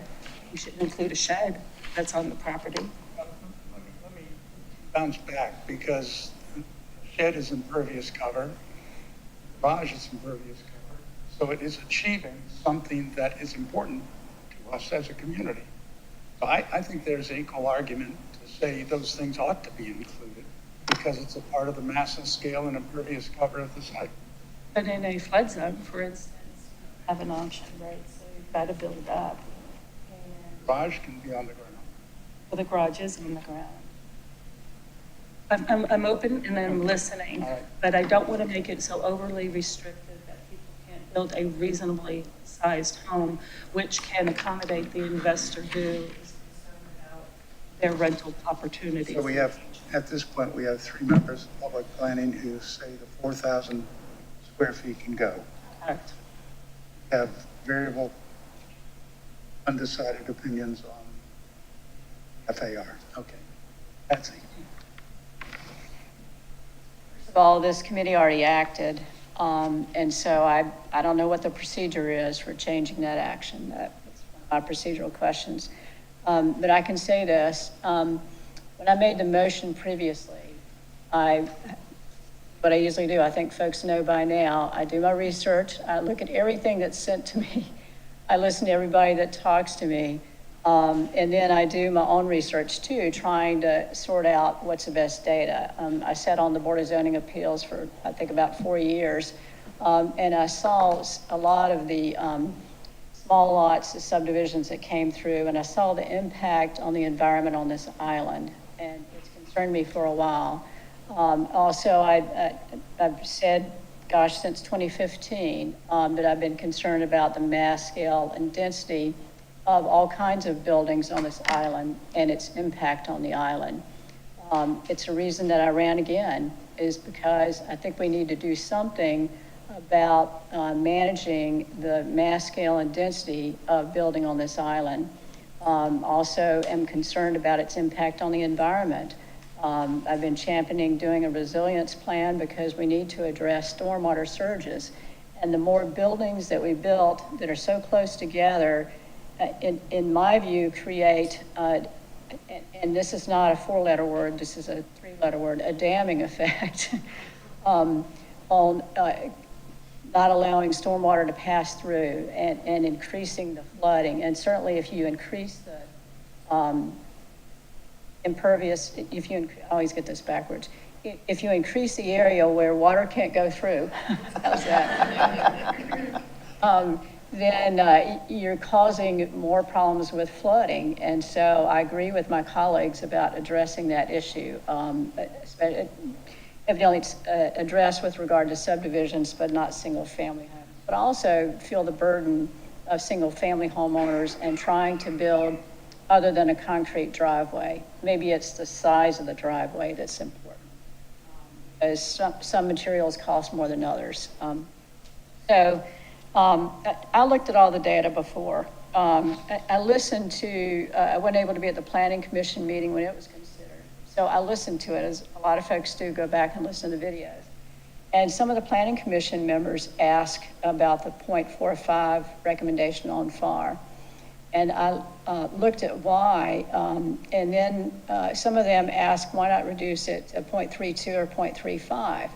So before I made my motion for this committee at our previous meeting, I looked at where did the 0.45 come from? And I saw the data from the 3 overlay districts. And I used to live in South Forest Beach area and walk in North Forest Beach area. I have seen the impact on single family neighborhoods from those large, massive structures. It bothered me then. It bothers me now. We have to stop this kind of impact and bleeding on our island. This is a way to do it. Moving through district planning, we're going to be looking at amendments to the land management ordinance, but I can't wait. And I don't think our island can wait. I think we need to take a stand right now. Curb that impact and to protect the environment on our island. So when I looked at the data before, I'm looking at the same data again today. I asked the questions, I looked at the data. Yes, I'm willing to go back and look at additional information, listen to other arguments. I read the letter from the Realtors Association, thank you very much. I looked at the data they provided and I'm going like, are any of these vacant lots? I looked to see if there were any lots for sale in North and South Forest Beach. No. I looked at the non-conforming provisions, and thank you, Ms. Lewick, for pointing out the language about how to address non-conformities. I think that's very important, and we have that language in our land management ordinance. So I have done all sorts of calculations. I have looked at subdivision maps. I've gone to the Beaufort County GIS to look at subdivision lot sizes, and I can also get from their property tax records their square footage. So I went back and I did all that additional research. I calculated what if you had an acre lot at 0.32? What if you had a quarter of an acre lot? If you had an eighth of an acre lot, that's 5,445 square feet. At 0.32, you could have a gross floor area of 1,742 square feet. At 0.45, it's 2,450 square feet. There's other telling information. I've been concerned for a while about the impact of these regulations on Gullah-owned property. And I still have that concern. I think there's a way to address that. And thank you, Mr. White, for speaking about your family-owned property. We have exempted family compounds and family subdivisions from some regulations, such as buffering, setbacks, and the type of road improvements required. So perhaps that's something we ought to consider. Here, I'm going to wrap up what I'm going to say right now. But I looked at other data that the Realtors Association provided, and I looked at short-term rental permits and the size of those buildings, and I am not prepared to change my motion adopted previously. 0.32 is the right number right now. I'm not totally convinced that we should remove the maximum square footage. I think there has to be some control. If there's a lot of above an acre, or if there's property that's part of a family compound or family subdivision, I'm certainly willing to look at exemptions there. Thank you. All right. Yes. I think we need some advice from the town attorney.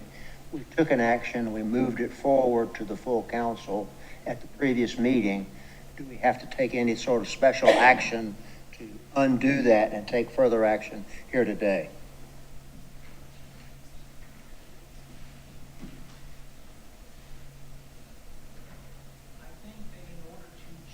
what you previously voted on, you probably need a motion from a member who voted in favor of the previous action to make a motion to amend it, and then state whatever that amendment would be.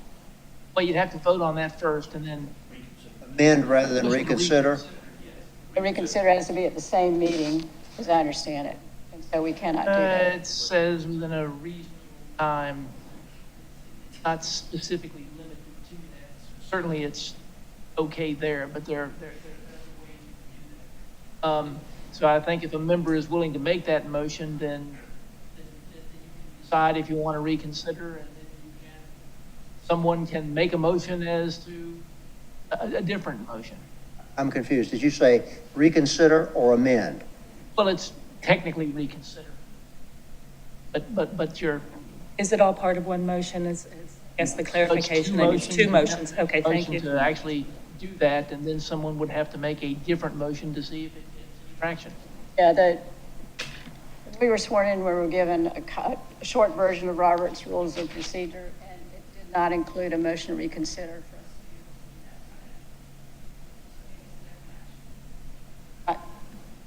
I'm not a parliamentarian. Okay, our town attorney has spoken. Would you like to make two motions?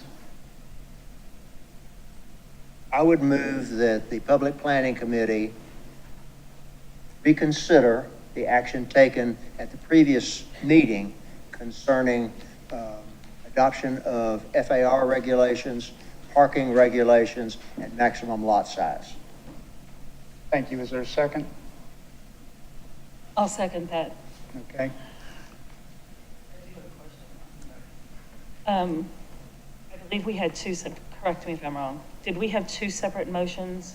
One with regard to FAR and one with regard to parking?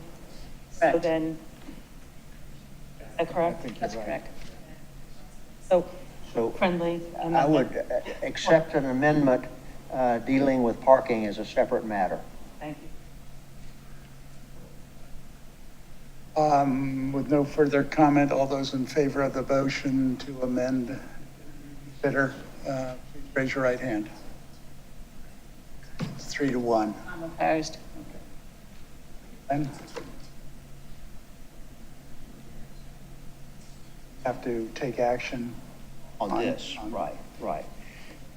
I would like to do this in separate motions so we don't get confused about amendments going back and forth. So the first motion that I would make would be to amend the proposal to eliminate 4,000 square foot maximum lot size, house size. All those in favor, raise your right hand. We got a question down here. I have a clarifying question. Does this apply to the overlay districts? The elimination of the 4,000? Doesn't affect the overlay districts at all. This has to do with the proposal that's before us here today, which has to do with maximum, question. If we're going to get into that conversation, I would say, no, we should not be changing private neighborhood covenants. They are more restrictive than the towns. Is that permissible, Chet? Can we? Whichever's the most restrictive is the one you have to apply. I didn't hear him. Most restrictive applies. So we're not, If the intention of the maker Yes. is that the amendments that you're talking about now, is your intention that these amendments affect or not affect the districts where FAR requirements already exist? It is not my intention to affect FAR requirements where they already exist.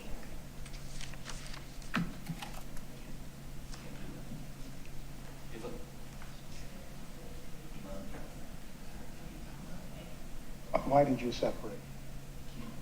I was being challenged.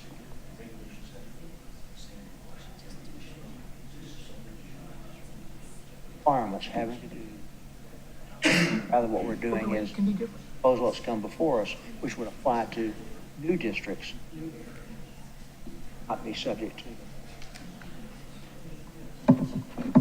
I think it's important, I don't know where this conversation is or where we are in it, but I think it's important that where there are areas where there are overlays and established FARs, anything else that's particular to a previously arranged and collaboratively decided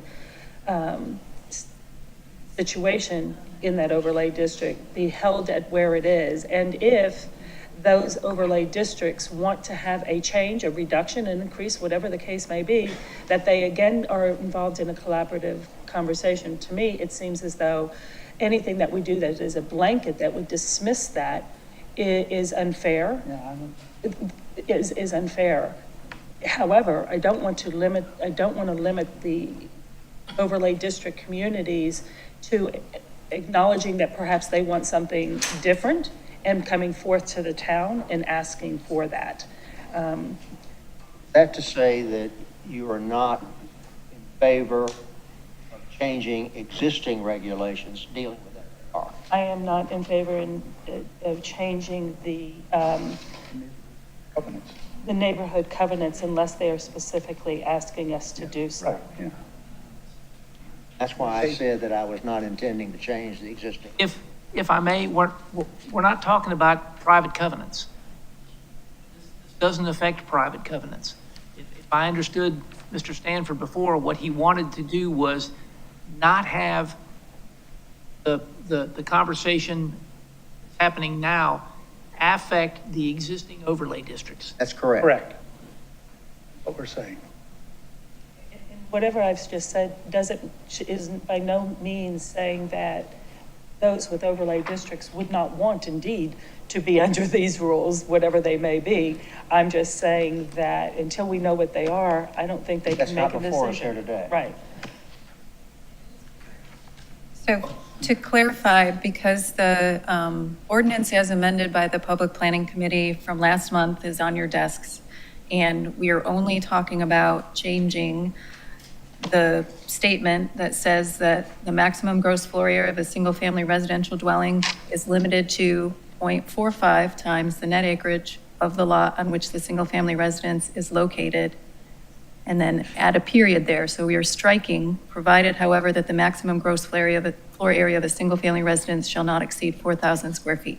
Correct. That's the And motion. on the prior page that handles the overlays, we are not touching that with your amendment currently. Correct. Okay, that's what I wanted to clarify. All right, I missed, I wrote down, move to amend to remove the 4,000. I didn't hear anything about the FAR. Did your Well- motion include that as well? Oh, it didn't? I'm sorry.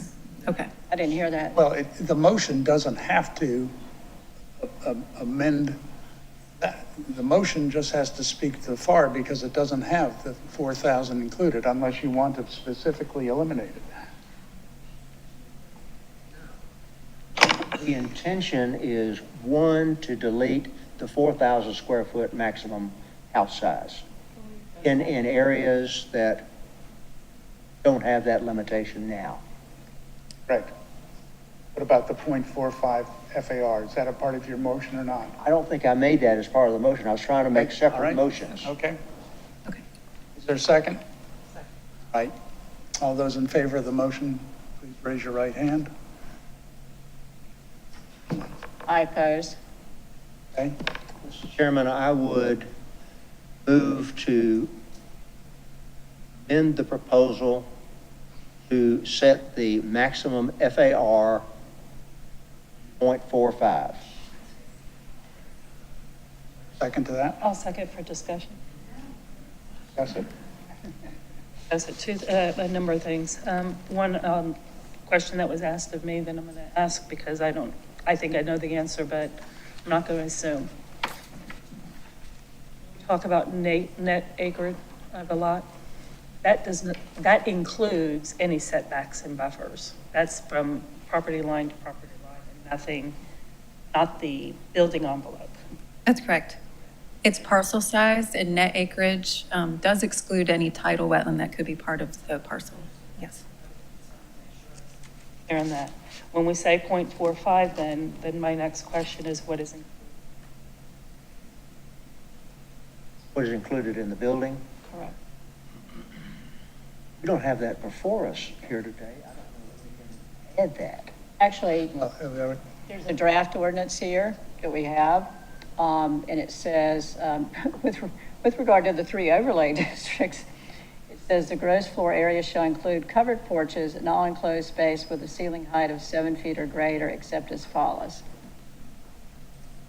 Missy, you shared a definition earlier. Yeah. Not in the ordinance draft. And you included outbuildings. You also included screen porches. That has been challenged. Do you want to adjust your opinion, or is there something in the ordinance you can hang your hat on regarding screen porches? Well, so the overlay districts have a definition that is different than the floor area ratio definition that is before you. And they have a separate definition of gross floor area in those overlays. The floor area ratio definition that is provided that applies to all of the other areas outside the overlays bases that on gross floor area.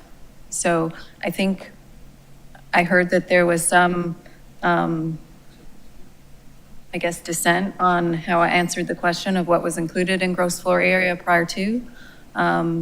We could look at what that means. Right now it includes both heated and unheated square footage of buildings and structures. Under a And- rooftop. Yes, and so whether it includes a screen porch or not, we can get clarification on that.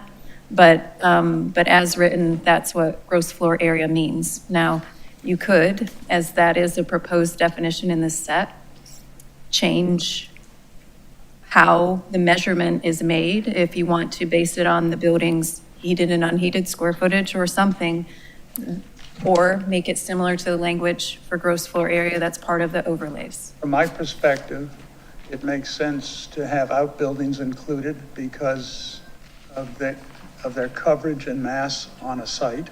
They impact what people see on the site. And I think what Chet mentioned, exterior walls, so that you deal with the porch situation. Porches are included? No, porches would not because they're not the exterior wall.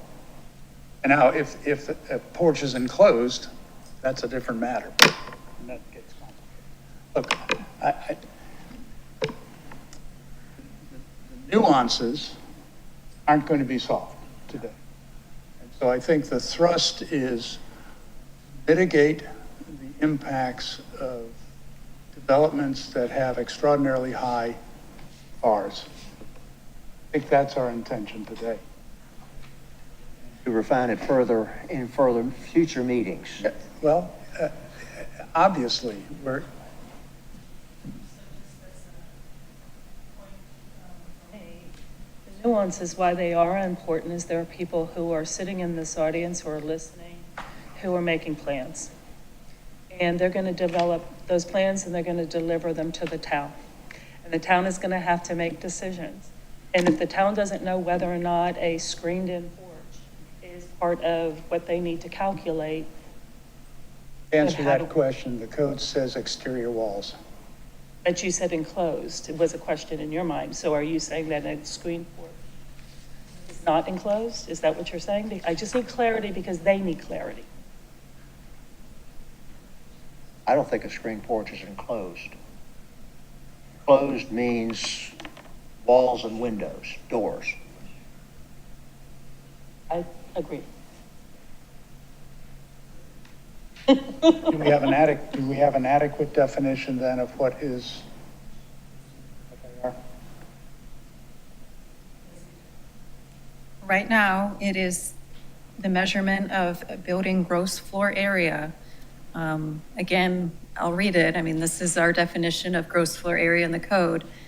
It's the area within the inside perimeter of the exterior walls of a building or other structure with no deduction for corridors, stairs, closets, thickness of walls, columns, or other features, exclusive of areas open and unobstructed to the sky. So, Stop that. It's not an exterior wall. So the intention is to include in the gross floor area, the areas that are contained within exterior walls. that's what gross floor area says. So the exterior wall could be an accessory structure, a garage, that is an exterior wall, or a home. I just need to ask a question. The definition that you're reading from is an existing definition, correct? That is not proposed. Yeah. That is existing. That's it. So we're not changing anything. That's existing. The only thing that is being changed is the floor area ratio description. But what to understand, Yeah, you that have floor to go area back to ratio the is based on existing gross floor language. area. Yes. Yes. So we're not changing it as a language. Can I just give a real life? So I gave a roughly 2,500 square foot home that could be built on a .125 lot, which is an RMA lot. If at 2,500, just say 2,500, if you include, and again, particular in the flood zone areas, if you include the ground floor, which is where the parking happens, you've taken 2,500 and you've separated 1,200, 1,250, whatever, out of it, which means that's all you're left with to build your home on. So what you essentially have as a home is 1,250 square feet. Are you saying that the foundation becomes exterior wall? The foundation has to have breaks in it for flood. If what that says is that we're excluding an elevated garage area, then, or a garage area, period, yes. Talking about a house over a garage. Yeah, I mean. But if the garage is enclosed, and you can enclose a garage, but the rest of the walls have to be open. I'm just making. Concerned about living space, and what you're basically doing is taking away half. I don't think so. I don't think so. All right, I'm going to call the question. Well, let's rephrase restate the motion. I move that we recommend to full town council provisions dealing with floor area ratio, FAR, at a level of 0.45, area to be included to be that contained within the exterior walls of the structure. So, meeting the definition of gross floor area? Yes. Okay. As proposed in the draft. All right, there's a motion on the table. It's been seconded. All those in favor, raise your right hand. I'm going to struggle with this because can I ask a question in the middle of a vote? No, Kim said no. All those in opposition? Well, I'm not. Have I was discussion. in the middle of a question. I don't want this, if it is a 2-2 vote, It fails. it fails. I'm not willing to let it fail, but I don't agree that parking space, because you are leaving people in that smallest lot size with a 2,500 square foot home that has to be divided up, and you're ending up with nothing as a living space. 3 floors essentially, right? If you were, and you take 2,500 and you divide it by 3, you've got 830 square feet on each floor. You solve that problem by simply not enclosing your garage. Is that practical? I mean, is that practical? That's a personal choice. Well, I'm going to vote yes because I wanted to move on, but I don't know if that question is answered for me. So I raised my hand, yes. 3-1. Yes. With no other business, we're adjourned today, and thank you very much for your patience. Yes, it passed.